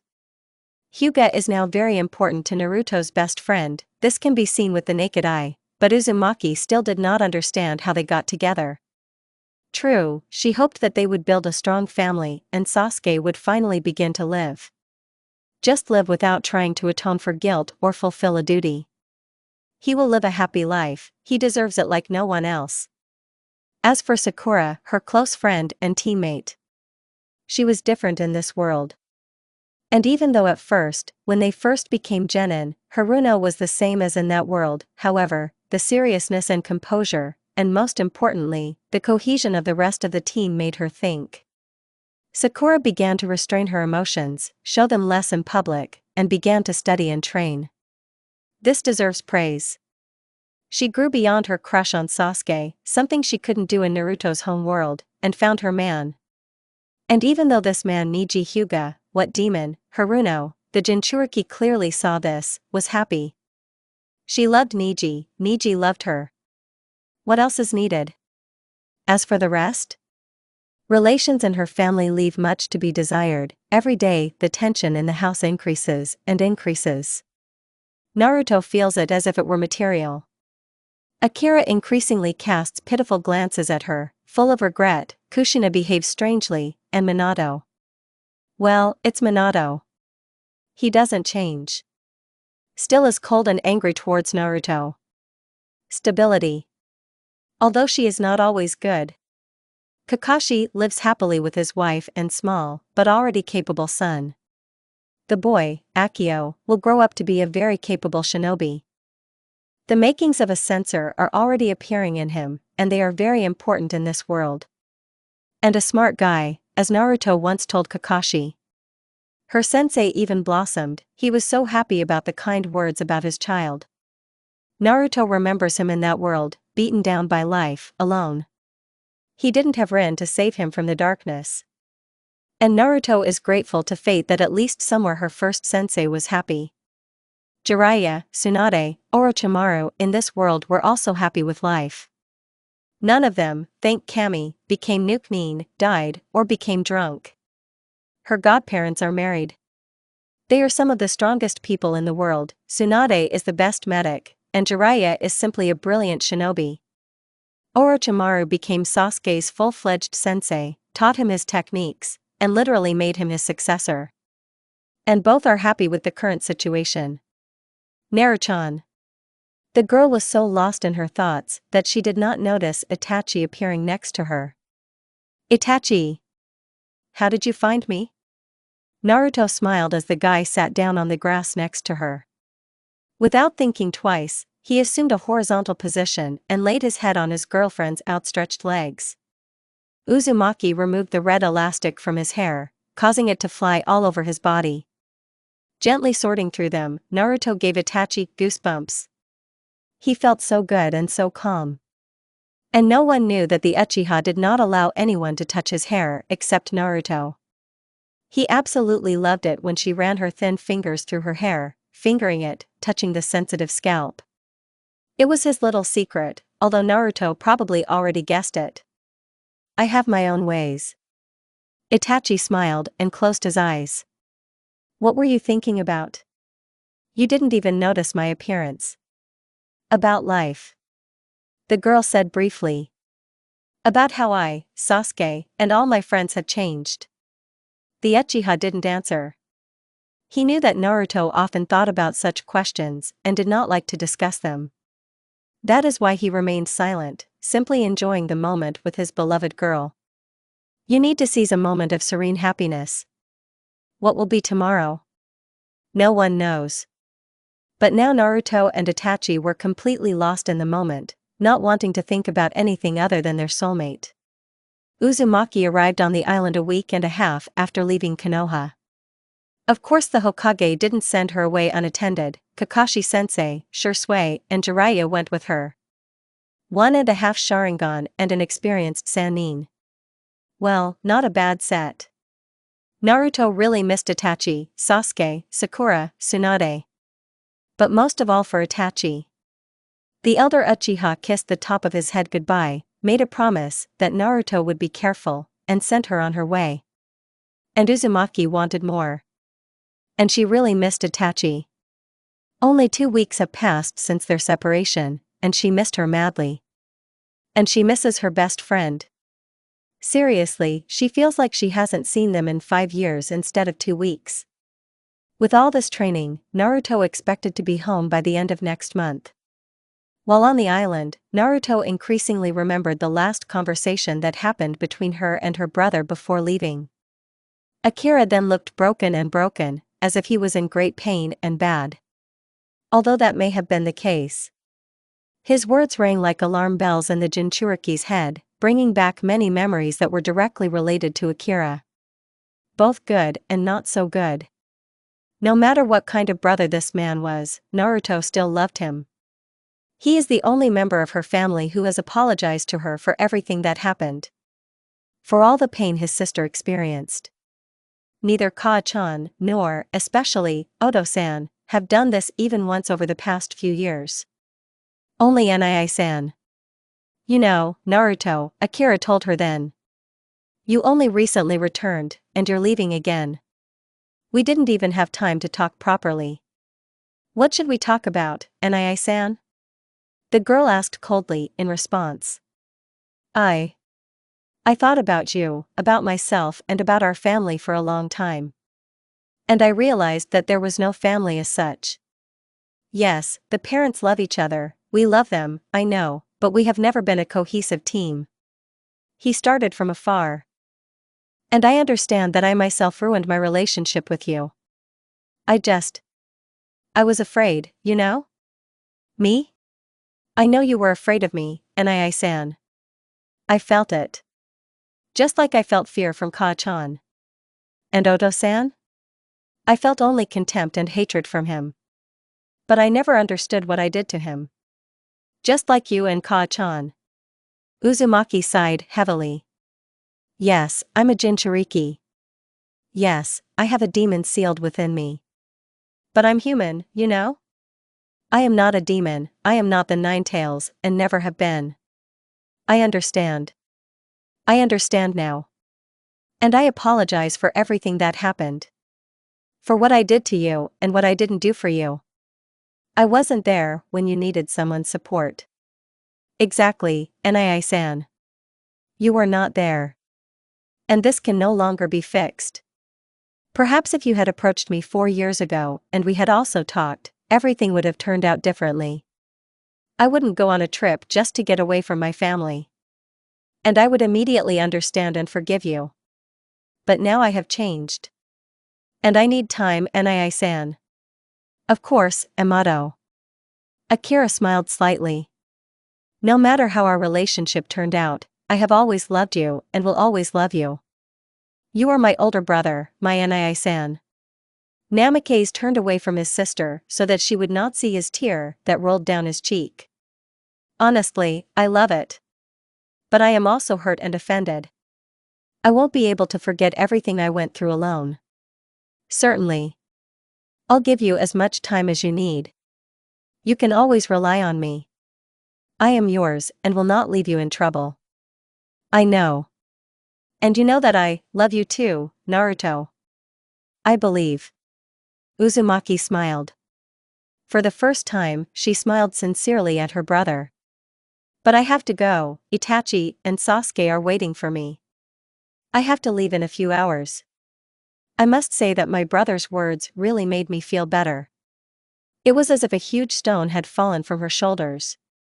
And, of course, they will not have such a strong relationship as Itachi and Sasuke. Too much water has passed under the bridge, they will still become closer. Naruto loved and respected her Nai-san and wanted him in her life. To help and support. And so that she could share her problems and feelings with him. Will this ever happen? On the island, Naruto had already managed to meet Kirabe again. Here, as in the other world, he was just as strange and constantly rapt. The Uzumaki had to get used to his manner of communication again, although in that world they talked quite a lot. And the good thing is that this time it was easy to persuade Kirabe to train, so on the second day they moved to the waterfall to know the true self. Kirabe, as it turned out, found himself on this island at the request of his brother, whom the fourth very kindly asked for help with his Jinchuriki. Although Naruto suspected that it was more likely a matter of supervision, she was still glad to meet with her old mentor and friend. Remember, Naruto, you can only tame the Nine Tails after you overcome your dark side. This is a very important process of learning about your inner world, which will help you in the future. Said some shinobi whom Uzumaki saw for the first time in her life. More precisely, in 2 lives. As far as she understood, he was a good comrade for Kirabe and knew a lot about tailed animals and Jinchuriki. Are you ready? Always ready. The girl said. Good luck, Naruto, yo. Kirabe encouraged her in his own way. They bumped fists and Naruto entered the small island. She sat in the lotus position to explore her dark self. She didn't know what to expect this time. In that world, it took her several attempts to defeat the true one. Now she knows that the techniques will not work against him. Only her powers of persuasion and desire to fight alongside Kurama. Dark Naruto, always sitting deep inside her, emerged from the waterfall. All her life in this world, no matter how much she denied it, her old personality lived within her. She always remembered her. This must be the time to face the past. Why did you kill me, Naruto? Then, when I moved into this world, I wanted to live. You found friends, found a family. Why did you change us? Myself? Have you forgotten what we went through together? Have you forgotten your past life? The hatred that people felt for you, for us. That contempt, loneliness, hunger, fear. After all, sometimes it seems to you that this life is just a dream. Maybe this is really true? She was silent, listening to him and letting him talk. We've met here once before, haven't we? Do you remember how difficult it was for you to listen to the truth about yourself? Ready to do it again? So are you ready to listen to the truth about yourself, Naruto? After all, I am you. Your secret fears, your desires, and thoughts. I am you, remember? I'm ready to listen to you, she said obediently. To be honest, I was hoping that you would want to stay with me. You won't want to leave, but apparently no one wants to live in captivity, right? Especially you. After all, you are me. You ruined my life. You ruined our lives. By accepting your current life, you practically killed me. Dark Naruto yelled. She literally felt the hatred coming from him. She was choking her. Calm down. She came closer, looking into the red pupils against the black background. I never killed you. You have always lived inside me, making yourself known from time to time.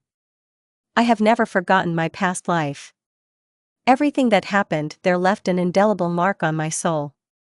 And you are proof of this. Stop lying to yourself. I am your true identity. It's me. And you wanted to throw me out of your life. Like your friends, your family. You would prefer to forget everything that you experienced. Shut up. Naruto got angry. Do you think Itachi accepted you? And Sasuke? Do you really think they are all you need? They never understood you. They never loved you and never will. Never touch them, do you hear? Dark Naruto grinned. Does it really hurt your eyes? Do you know what I'll tell you? No one has ever loved you. You are the embodiment of my childhood, the embodiment of my secret fears. You have never known the feeling of love, loyalty.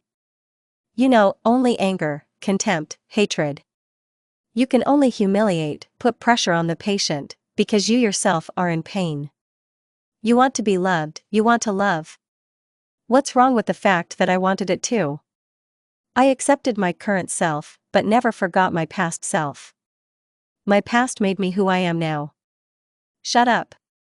I want to help you. I want to love you. I want to make you accepted. You're lying. Don't you know that I never lie? She took a step towards the Dark One. After all, you are me, and I am you. Promise me. You will never forget me. I promise. I will always remember the true me.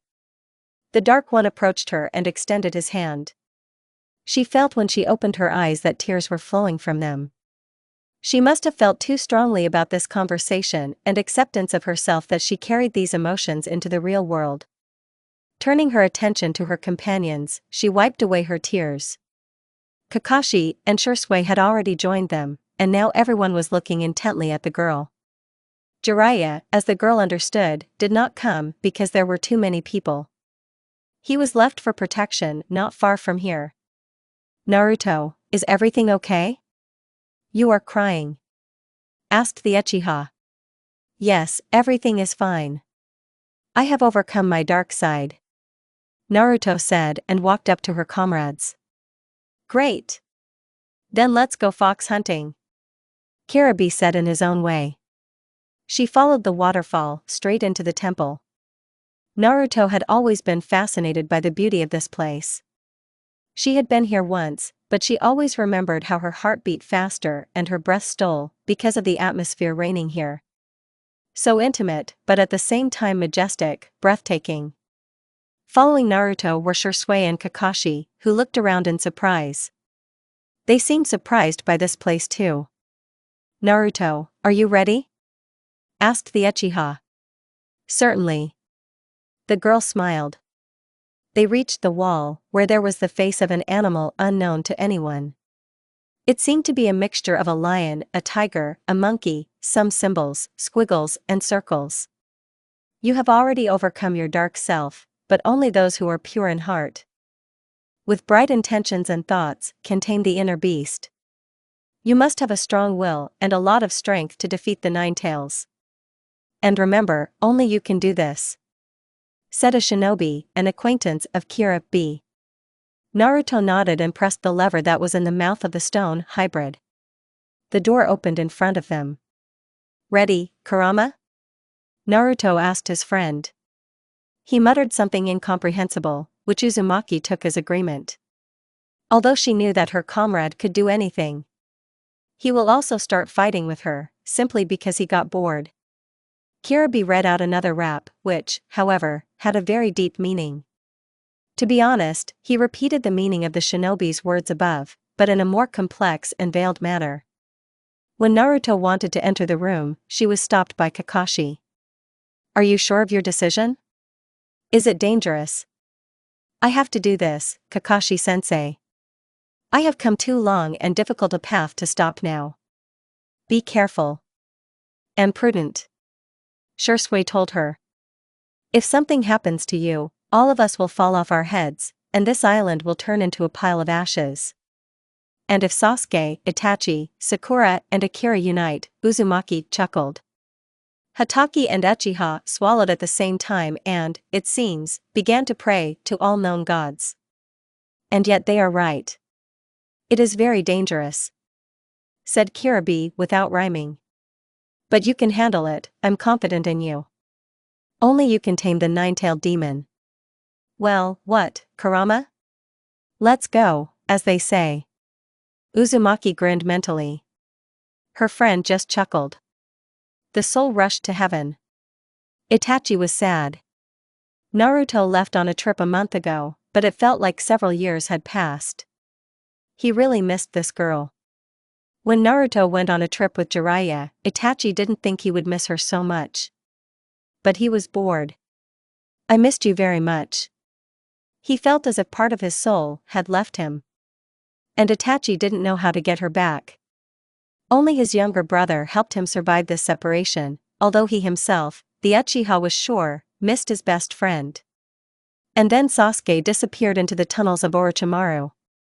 He was not seen for weeks, months, so when his younger brother appeared on the horizon, Itachi was always surprised by the changes that had occurred in him. "And I still missed Naruto." He looked forward to each of her letters with impatience, sometimes too obviously. And it was so out of character, that even Sasuke began to worry. It was a terribly strange, unusual feeling, and the Uchiha could not understand what was happening to him. He completely immersed himself in the affairs of the clan, went on missions, and loaded himself with work. "In general, I did everything as usual. And no one really paid attention to it. No one really knew what was going on in Itachi's head and what was going on in his soul." When Naruto returned from her trip with Jiraiya, Itachi seemed to blossom.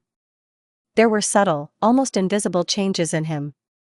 However, Sasuke once said, "You look differently. You have changed." No, there was no less work, the missions became more difficult, but it was as if part of Itachi's soul had returned. It became easier to breathe. When the separation happened again for an indefinite period, Itachi understood that this was necessary. It was necessary. But this didn't make it any easier for him. Only worse. His, now, girlfriend was unknown where, it was unknown what happened to her. Even contact with her was lost. The Uchiha knew that Naruto would not allow himself to be offended, especially since Sasuke, Kakashi, and Jiraiya were there, who, if anything happened, would help her. But my soul was sad and lonely. Emptiness. His life began to consist of continuous training, missions, and more training. I had to train my Mangekyo, help my little brother, and not forget about the clan. Only such a busy schedule did not allow him to completely go crazy with the desire to be closer to Naruto. He loved her very much. Naruto is his world. Can a person, even one as strong as Itachi, live without his own world? When did Itachi become so involved with Uzumaki? When did it happen?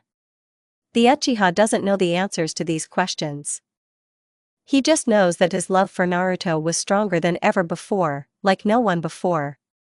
She was his first and last love. Aniki, are you okay? Sasuke asked, seeing his brother sitting under a tree near the house. Yes, Otuto, are you back already?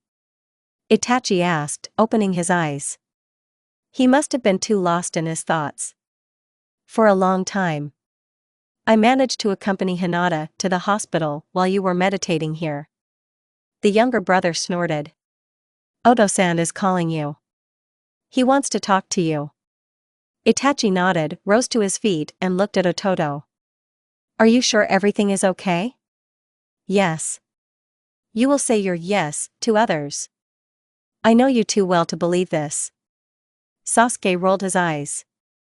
I miss her too, Aniki. Believe me, I miss you very much. I know. Everything will be fine, Itachi. Aniki smiled at his younger brother and flicked him on the forehead. He muttered something under his breath. Where have you seen a younger brother reassure an older one? Itachi chuckled. Stupid Otuto. I hate it when you call me that. The younger one said irritably. I know. Aniki laughed quietly. Contagion. You love me, Otuto. Admit it. Itachi narrowed his eyes. I won't even think about it. Sasuke snorted. Slaika. Oto-san is waiting for you. With these words, the younger one disappeared into thin air. Itachi laughed again and shook his head. Still, Sasuke could always cheer him up and cheer him up. And how does he manage to do this? Have a seat, Itachi. Oto-san pointed to a chair opposite the table. The head of the clan himself sat in his favorite chair, folding his hands on the sides and looking at his son. When Itachi was little, this look scared him. It was as if he was looking into the very soul, picking at wounds, trying to find out everything he could. That is why little Itachi never looked his father in the eyes. Then he realized that in this way Fugaku would test his strength. They will test his strength, endurance, and most importantly, his inner core, which every Uchiha must have. Now he has grown up. He was an adult, wealthy man, one of the strongest shinobi in Konoha, the future head of the Uchiha clan. He stopped being afraid of this look and boldly entered into the fight. Why did you call me, Oto-san? Have a task? Did you do everything I told you? Yes. Itachi answered briefly. There are no tasks, but there is a serious conversation. The head of the clan frowned. I'm listening. As you know, I am preparing you as a successor. You must take my place when I retire. Fugaku began his speech. And I need to know that there will be faithful people next to you, ready to support you. And there should be a strong woman next to you who will guide you. Oto-san, I know what you want to say. Itachi interrupted him. I understand everything clearly. The Uchiha really understood. And he already had an idea of where this dialogue was heading. Your wife must be worthy of the title of female clan head. She must be strong, ready to follow you. What do you want to say? I'm sure you know very well that my girlfriend is Naruto Namake's. Yes, I love her. Anticipating his father's question, Itachi said. And you know perfectly well what that means. I know. And you also know what that means. I don't approve of Namake's as your wife.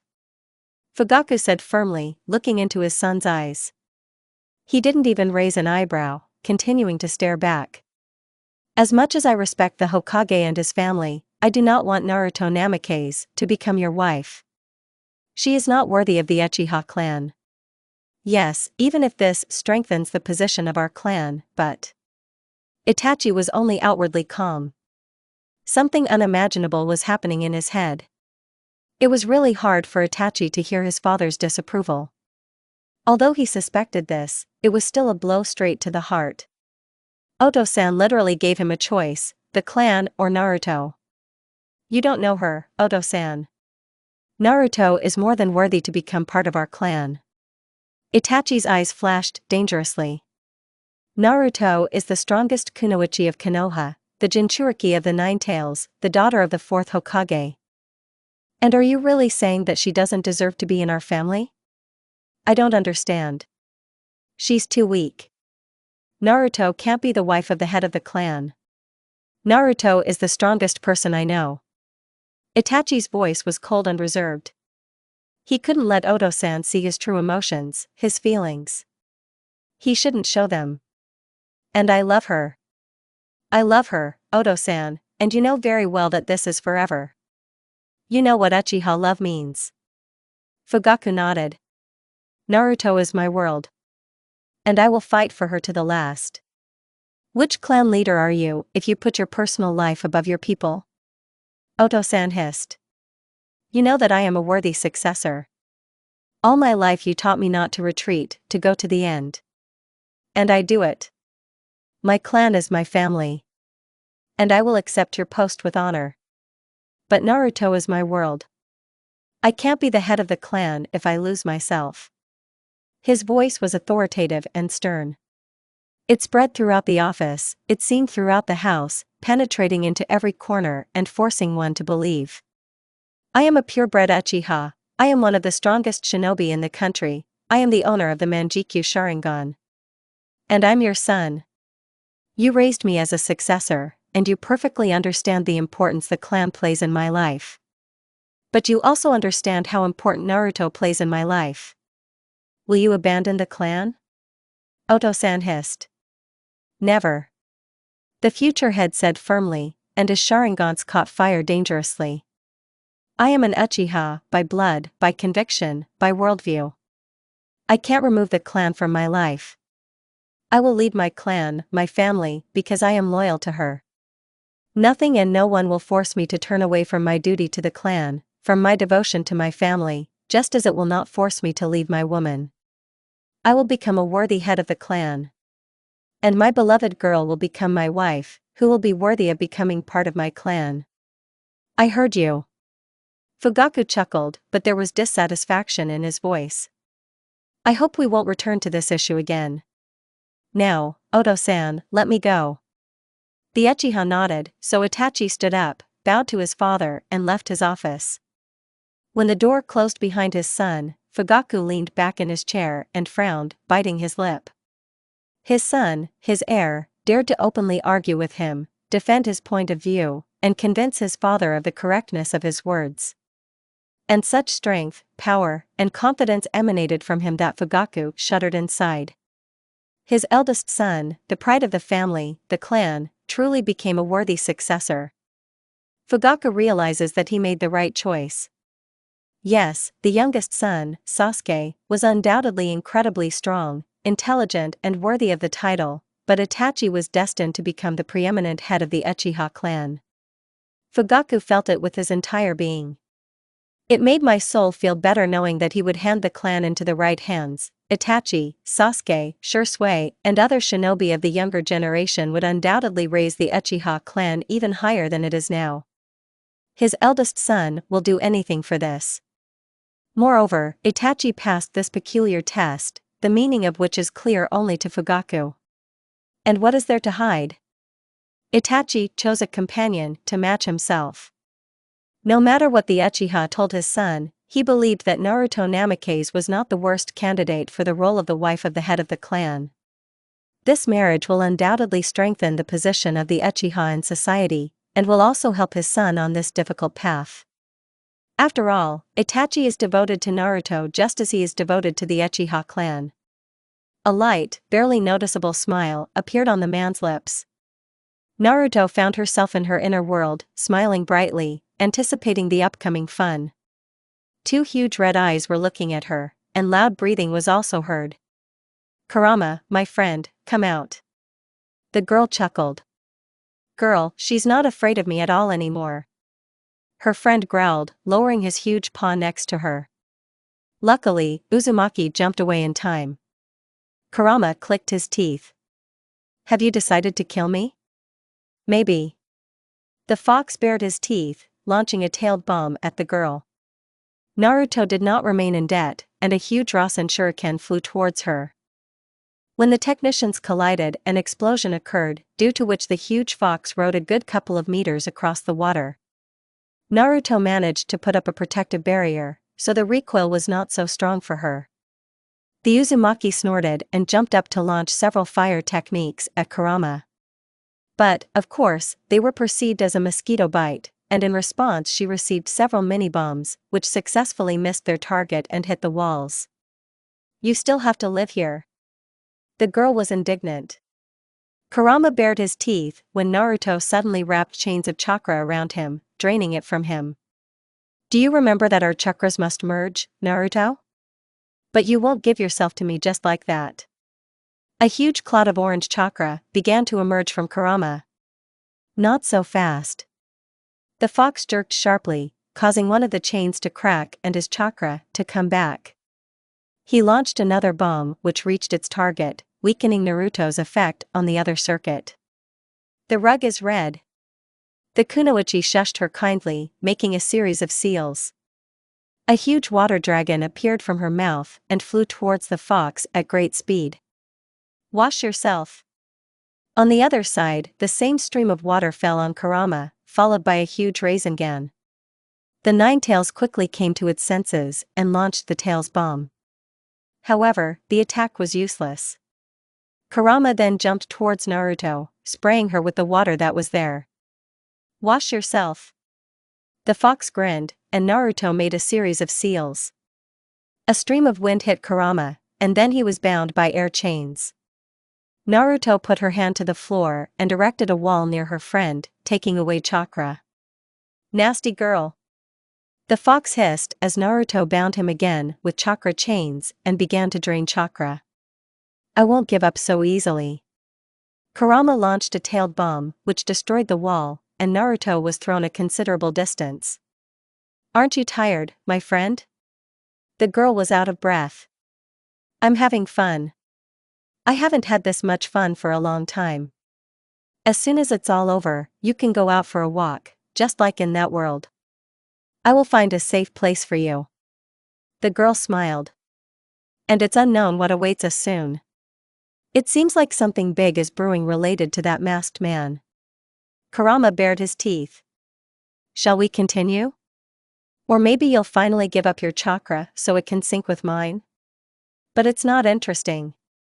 Kurama bared his teeth. "Okay, let's get started." When a stream of chakra gushed out of the fox, Naruto grabbed it with hers and began to pull it into herself. Of course, the Ninetales didn't just give up. They staged a whole tug-of-war competition. The Uzumaki had to tie the fox in chains again, causing him to bare his teeth and growl. "You're not playing fair. Is the nine-tailed demon fox telling me about honesty?" Naruto laughed, drawing her friend's chakra into herself. He has noticeably shrunk. Because of this situation, the fox grumbled and said that Naruto had squeezed all the juice out of him. Some kind of déjà vu. "I need to regain my strength, and then I will be in full combat readiness."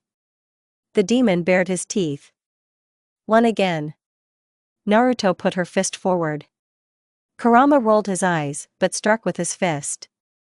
The usual warmth spread throughout the young Jinchuriki's body. "One unit." Fox nodded. "United." "What are you doing, two-legged misunderstanding?" Kurama growled in the Jinchuriki's head. "I want to launch your chakra into the Rasengan like I did before." "You want to blow up the whole island?" Hyubi grinned. "No," the Jinchuriki answered briefly. After teaming up with Kurama, Naruto sought to make up for lost time given the upcoming war with the masked man. Uzumaki is simply sure that she will. And everyone else, including Jiraiya, Kakashi, and Shisui, agreed with this. This shinobi promised to return. And he will return with an even larger army, with even greater forces, and Konoha will need all its fighting power to defeat him. Kakashi and Shisui were watching her closely. They were afraid that Kurama would do something to his Jinchuriki, would break out, although Naruto said that they had come to an agreement. Jiraiya continued to train her as if they were on a journey again. And he himself, apparently, was interested in learning about the unification of the Jinchuriki and the Kyuubi, and about its increased strength. They sparred several times and Naruto used Kurama's chakra, which gave her an orange glow. True, because of this chakra, her hair tried to fly into space. Therefore, her two tails had to be braided into two cones, otherwise they would look like two huge yellow horns on her head. Kurama had a good laugh when he saw it for the first time, along with Jiraiya and Shisui. Kakashi covered his laughter with a cough, and Kirabi read an incomprehensible rap. Nothing unusual, in general. And today, another month after the unification of Kurama and Naruto, the last day of their stay on the island came. Tomorrow Naruto will sail back to the village along with his entourage, and Kirabi and hers will sail to the land of lightning. Seriously, Naruto? Shisui asked, looking at the girl.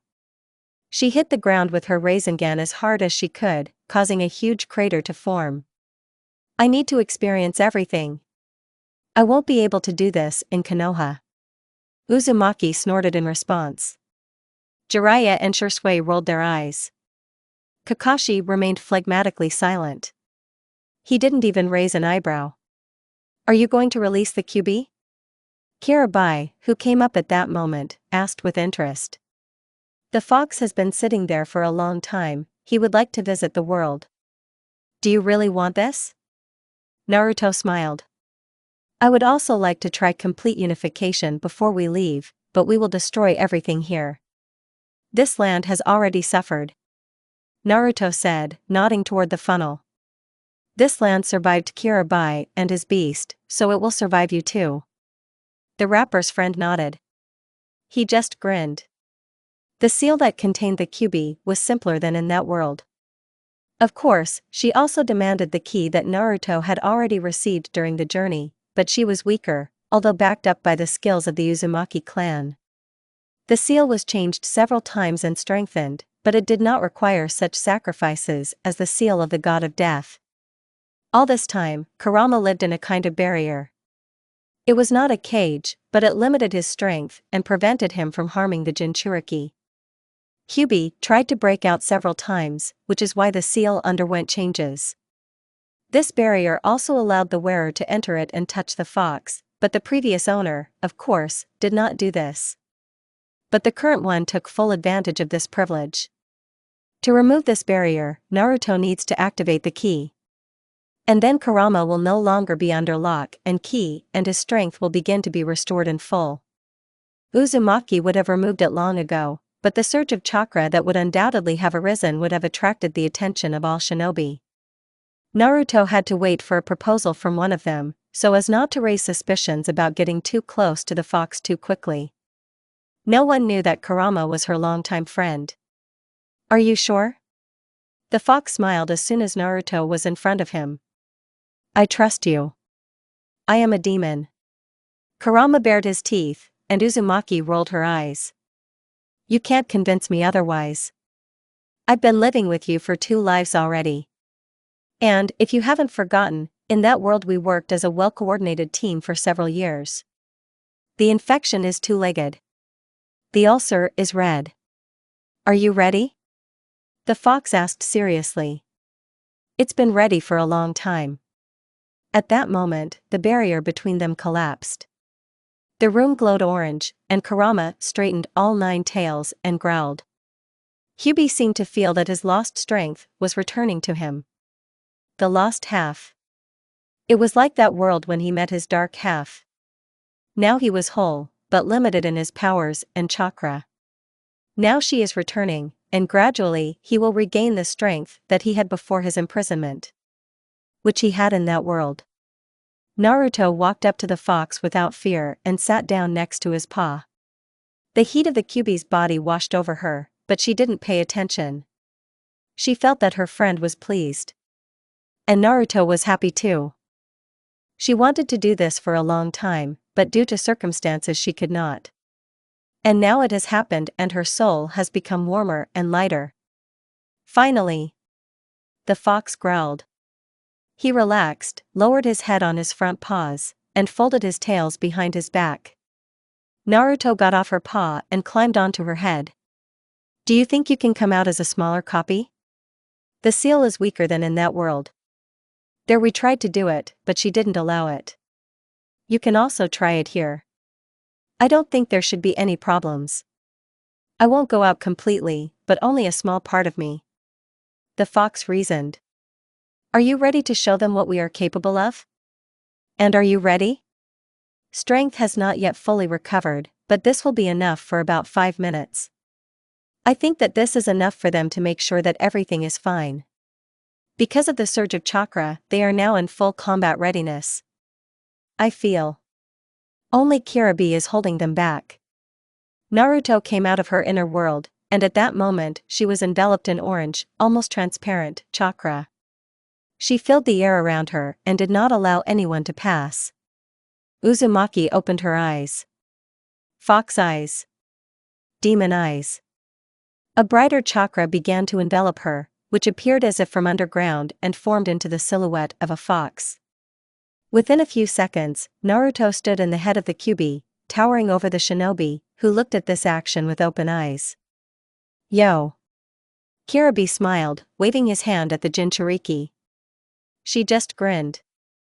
Naruto? Shursui asked, carefully. I am me. She stood relaxed in Kurama's head, feeling more than satisfied. It was that same feeling of power, strength that she had not felt for a very long time. Still, the fox is good. Kirabe inserted his remark. I'll take it as a compliment. Dodovsky strong. Jiraiya agreed. Incredible power. How long can you stay in this shape? I always liked this old man. I won't be able to keep this form for long. Our connection has not yet strengthened. Once this happens, I will be able to maintain this form until the fox chakra runs out. Naruto explained. And it's not endless either, by the way. It's clear. Shursui nodded. You know, this form evokes extremely negative feelings. That's why I wanted to test it here. After all, I don't think people will appreciate it if the nine-tailed demon looms over Konoha. Uzumaki chuckled. She felt the fox's chakra enter her body again and she fell to the ground. This is simply incredible. Naruto shared her impressions. What about Fox? Naruto heard in her head the satisfied roar of Kurama, who lay down to rest and recuperate. He's happy. The Jinchuriki smiled, seeing Kakashi, Shursui, and Jiraiya relax. It's time for us to get ready. I want to go home, Databeo. I'm sure my brothers have been waiting for you. Shursui laughed. And how did you manage to gather 3 representatives of the Uchiha clan, some of the strongest shinobi of the village, next to you? I've always been amazed by you. And I have always been amazed at your narcissism and arrogance. Naruto supported her beloved brother. What about Sasuke, what about Itachi, what about you? And all Uchihas in principle. We just know our worth. Shursui didn't make any excuses, to which Naruto just snorted. Uchiha. Minato gathered everyone he trusted in the conference room. There was Itachi, and incomplete team number 7, and Akira, and Niji, and Hinata, and several other jounin of the village. There were also representatives of the Uchiha, Nara, Hyuga, Akimichi, and Inuzuka clans. I didn't forget to invite Tsunade. The question was extremely important. In the country of the river, on the border with the country of the wind, suspicious activity was noticed. Several Konoha shinobi were killed and 3 went missing. The Hokage contacted Gaara, the Kazekage, and he said that 5 of his shinobi were killed in that region. One of that team survived and, having come to his senses, said that they were attacked by strange people, among whom was a masked man. Another was seen with this man, an old but very strong shinobi, master of the element of wind. And his face was half covered in bandages. The Kazekage said that this masked man was their commander. He did not attack, but stood at a distance. The wounded shinobi told everything he remembered. Said Minato. It is highly likely that it was the masked man who attacked Konoha. It's hard to say about the old shinobi, but there are suspicions that it's Shimura Danzo. We haven't heard anything from him for several years. We don't know what he was doing, where he was, and what his plans were. Perhaps he joined the masked man. So we have an incredibly powerful enemy before us. And, most likely, he is preparing another attack. We need to be prepared. Or attack first. A representative of the Akimichi clan spoke up. We need to increase our combat power. The village has not yet recovered from the previous attack. Fugaku snapped. We have too few shinobi capable of resisting such an enemy. Preparing for an attack? Not an option. Said Shikaku Nara. Attacking first is the best option. The village cannot withstand another attack. It's already destroyed. Only ruins will remain if the enemy attacks again. We need to prepare our shinobi. We have no time. Tsunade said. We need to convene a council of the 5 Kage. Fugaku inserted the word. We need the army of all 5 countries to confront such an enemy. Council of 5 Kage? How do we convince the Kage to help us? Akimichi held. We have no choice. Nara shook his head, agreeing with the Uchiha. The enemy is too strong. I heard you. Minato spoke up. Niji, what do you say? You fought the enemy. I already said that he was strong. Very strong. He used techniques that I don't know. Naruto can say more. She mostly fought him, so her perspective will be very important. I can say that he has a lot of chakra and unknown techniques. That's all, Hokage-sama. Niji said. Itachi, what do you think about this situation? Itachi began eloquently. Our village is weakened after the attack. Many shinobi have died, so we cannot do without outside help. The 5 Kage Council is a good option. If you come to an agreement with them, the alliance will become an excellent fighting force. Convincing the Kage is another matter. This will not be an easy task. Itachi fell silent. Fugaku at this time looked at his sons who were standing nearby and grinned. Minato was silent. Itachi, Sasuke, do you have any options on how to do this? Asked the elder Uchiha. Everyone looked at the 2 brothers. Minato already had ideas about this, but he decided to give the floor to the younger generation, so he looked at them and nodded. There will be no problems with the Kazekage. Sasuke said his word. Although he defends his country with all his might, he is also on friendly terms with the Hokage. And, if the Hokage's request does not convince him, the Kazekage will defend our Jinchuriki. Everyone looked at him in surprise. He himself is a Jinchuriki, and he and Naruto are good friends. He will come to her defense, because the masked man needs her. The Tsuchikage is looking for benefits for himself and his country. Therefore, he will not do this, knowing that his shinobi and country may suffer. He must be convinced that if he does not act, his country will suffer faster and more severely. Itachi inserted a word. All the power of persuasion is needed here. There won't be any big problems with the Mizukage. Oddly enough, Tsunade took the floor. She is a smart woman. Moreover, she likes our Hokage. The Raikage will have the most problems. Sasuke said, and everyone mentally agreed with him. He doesn't love Konoha or our Hokage. It needs a different approach. Radically different. Itachi said. I'll deal with the Raikage myself. Minato frowned. I am convening a council of the 5 Kage. What about our Jinchuriki? Asked Nara. How soon will she return? Yesterday I received a letter from Hitaki. They will be here within a week. Minato answered. You need to take it with you. For what?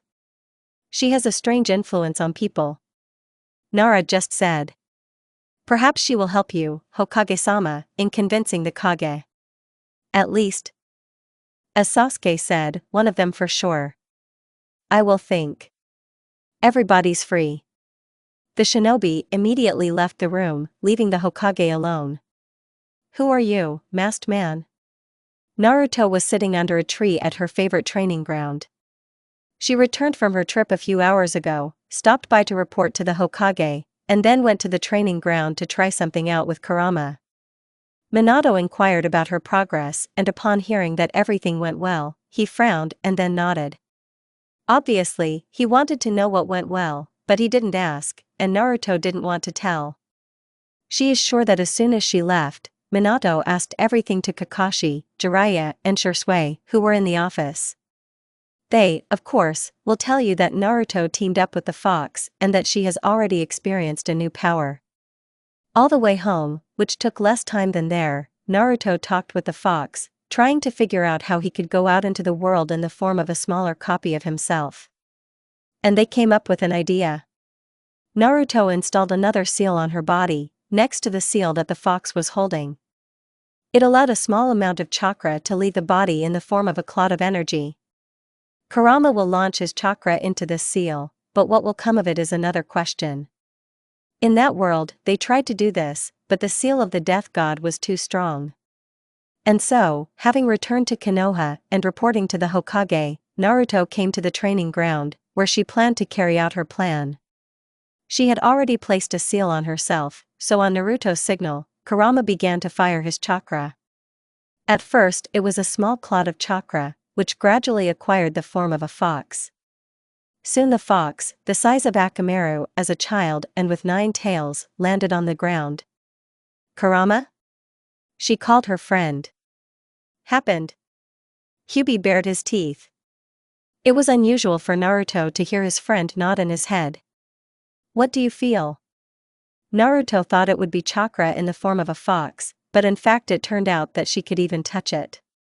His fur was dark red and soft, the Uzumaki noticed when she touched him. Your strength? Kurama created a small, pea-sized tailed bomb, which he launched into a tree. Of course, it didn't do much harm, but it left a decent hole. I have practically no strength. That's all I can do in this form. I can't say that the redhead was too upset. Can you get bigger? Kurama thought about it. If you take more chakra, then it's possible. Try.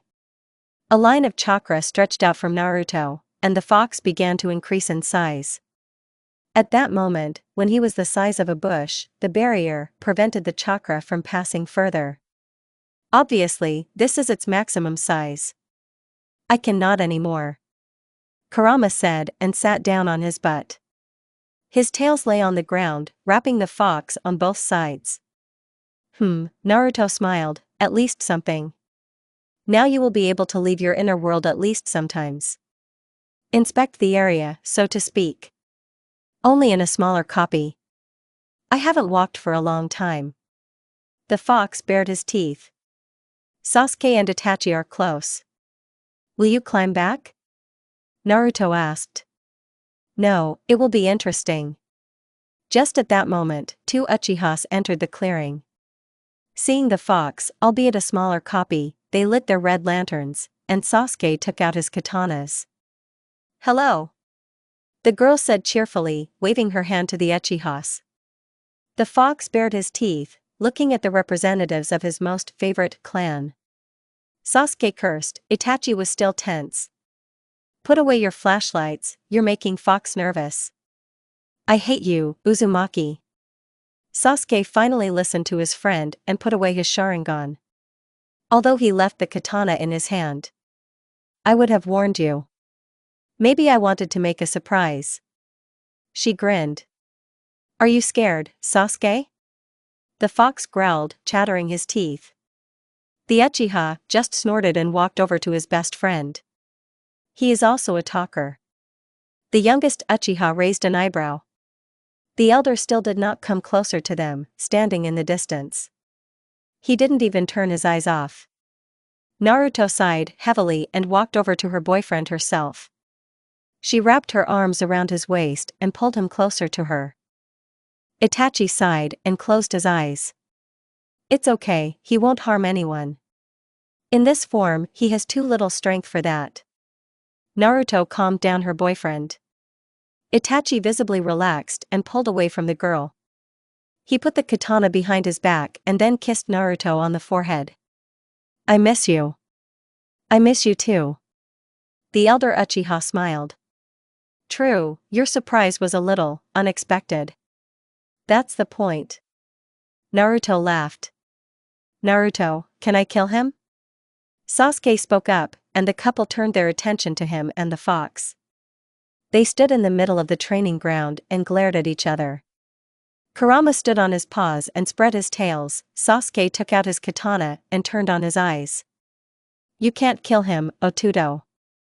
As far as I understand, this is a cloud of chakra that has taken the form of a fox. If you kill him, he will simply return to Naruto. Itachi explained. I got it. But I cannot deny myself the pleasure of killing him. Sasuke growled. It's getting more and more fun here. Kurama clicked his teeth.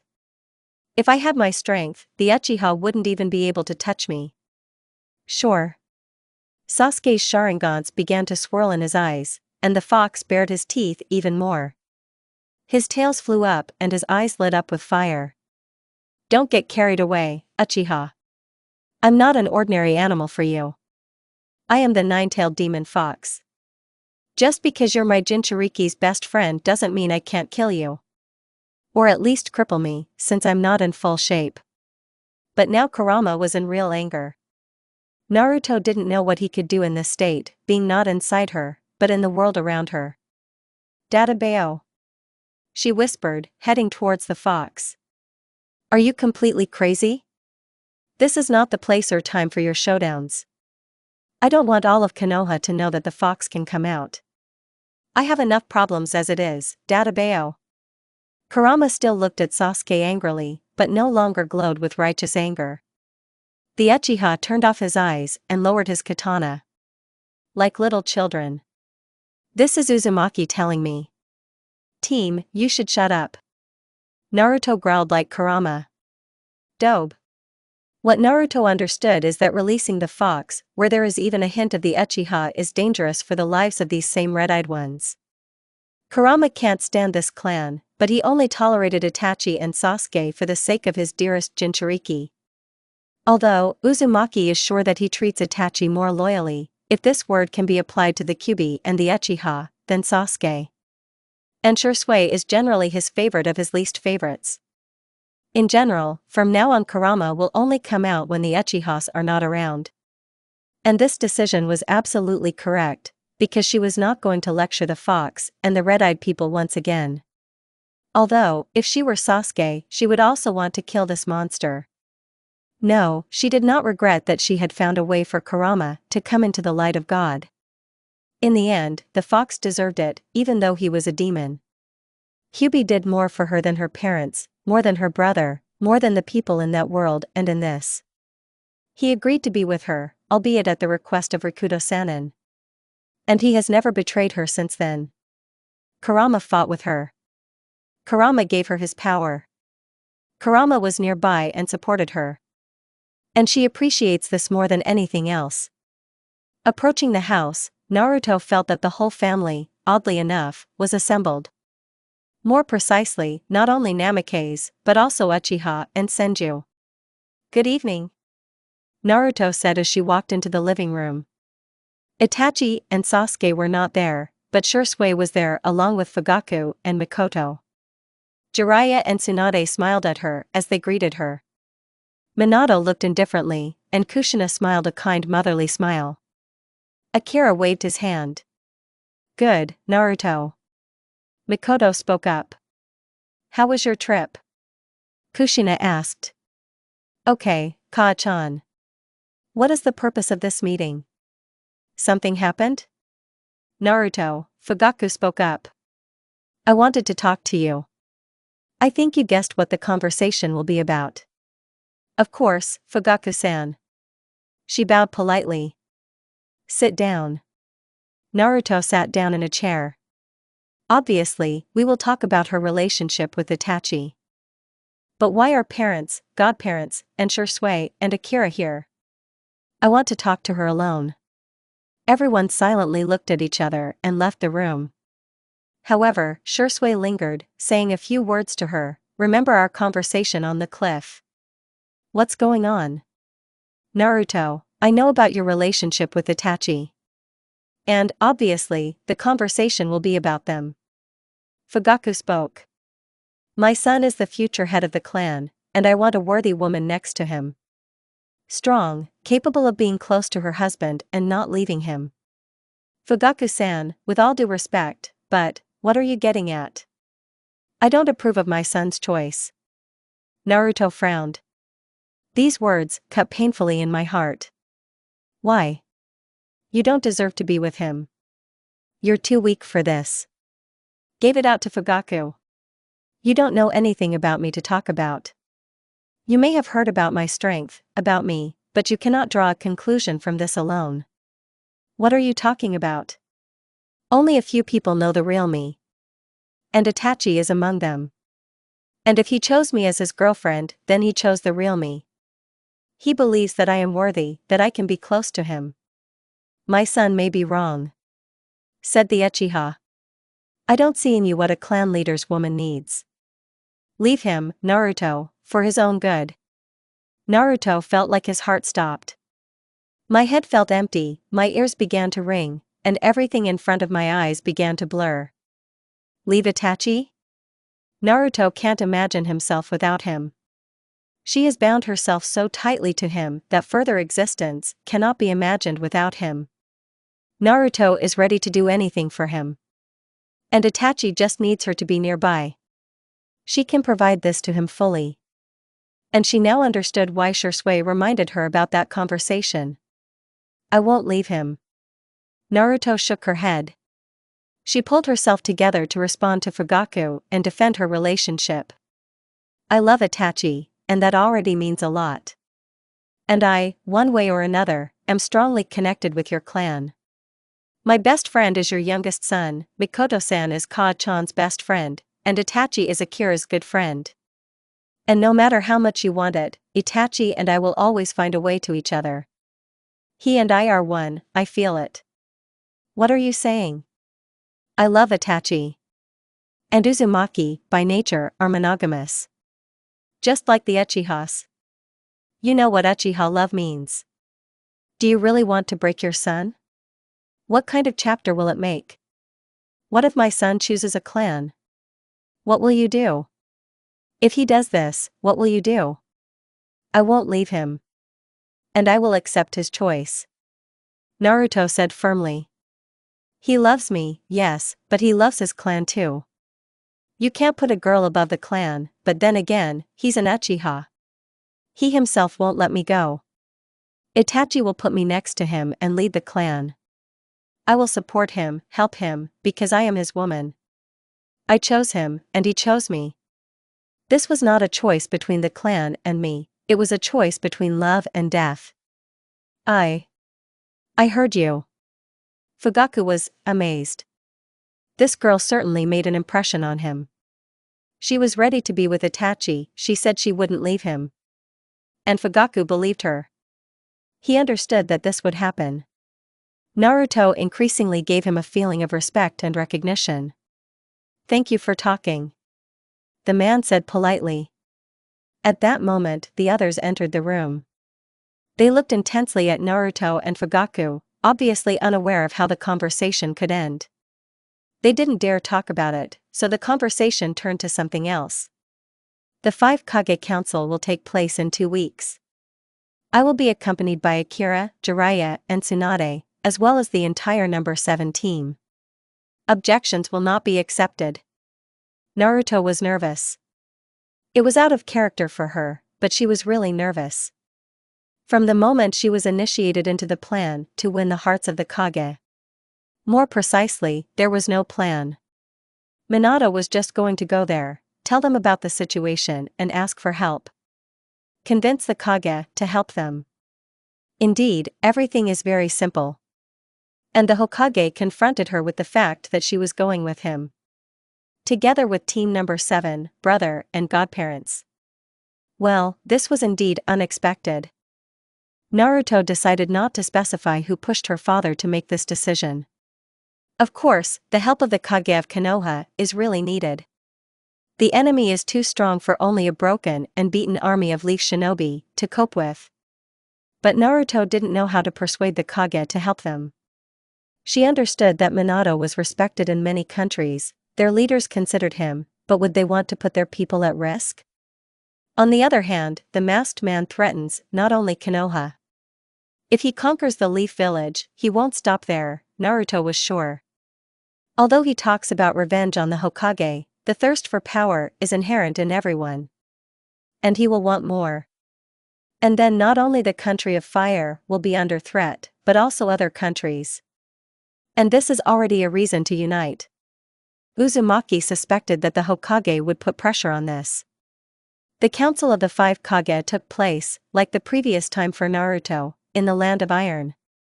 They got here on the third day, a little tired, but ready to work, so to speak. Minato took Jiraiya and Naruto with him to the discussion room, which was already strange. He left the others outside to monitor the situation. As it turned out, they arrived third. The Kazekage and Tsuchikage were already sitting in the hall. "Good afternoon, Hokage." Inoki grumbled. "Greetings." Gaara said politely. "Good afternoon, Kazekage, Tsuchikage." Minato nodded and sat down in his place. Naruto, unnoticed by everyone, waved her hand to Gaara and climbed upstairs, where all the accompanying people stood. There she saw Temari and Kankuro, who waved to her, and the accompanying Tsuchikage. Naruto remembered that she had already seen them in that world, but forgot their names. "For what reason did you gather us?" Old Tsuchikage, as always, was grumpy and dissatisfied with everything. "It's so nice to know that some things in all the worlds do not change." Uzumaki snorted. "When everyone comes up, then I'll explain everything." Minato was an example of politeness and respect. "Since not everyone has arrived yet, allow me, Minato-san, to talk with your escort." "Naruto Namikaze?" Gaara asked, to which Minato nodded and called his daughter with his hand. The Tsuchikage raised his thick eyebrows in surprise. Naruto came down from above with a smile and walked up to her best friend. Gaara stood up from his seat and extended his fist to the Jinchuriki. A second later they found themselves in the inner world. "What have you gotten yourself into again, Naruto?" the Kazekage asked tiredly. The Uzumaki just grinned and then hugged her friend. He pulled her closer to him and stroked her back. "I heard what happened in Konoha. How are you? You didn't write to me after the attack." "Sorry." Naruto smiled guiltily. "There was a lot to do. I just returned to the village a few days ago. The Hokage sent me to the island to take control of the Kyuubi." "Happened?" "Certainly." Naruto nodded towards the fox and the raccoon, who were discussing something on the sidelines. "How are things going with him?" "Fine. He no longer tries to take control of me. Sometimes he even gives advice and helps. We live in the world, as I already said." Gaara shrugged. "Fine. If you need anything, get back to me." Naruto winked. She briefly recounted everything that had happened to her since the last time they saw each other. She also told about Itachi, to which her friend only chuckled. "You're Uchiha." Gaara smiled, and Naruto just blushed. They came out of the inner world. In reality, no more than 5 seconds passed. "I'm glad to see you," Gaara said. "And I you. How's the village?" "Costs." The friend chuckled.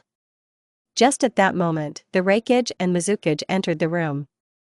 "Well, it's time to start." The Raikage went berserk, just as Naruto expected. As soon as Minato finished the story and turned to the Kage for help, the Raikage began to object and almost destroyed the table. "Hey, calm down. That such a kid shouted at him, and then suddenly grabbed his back. Old age is not a joy, as they say. This old man will outlive you all, Kurama chuckled in his head. And do not say. He's definitely not going to leave his post. You can't help matters with your fists. The Mizukage said phlegmatically. Everything is at risk. He will not stop only at list. He will want more power. No one will be safe. Minato took the floor. The problem is that we don't know who he is. We don't know anything about him. Even the idea we have of his power is extremely superficial. We only know that he wants to get the Jinchuriki of the Nine Tails and take revenge on Konoha. And me, in particular. Is there someone who can tell us about his powers? Sasuke asked.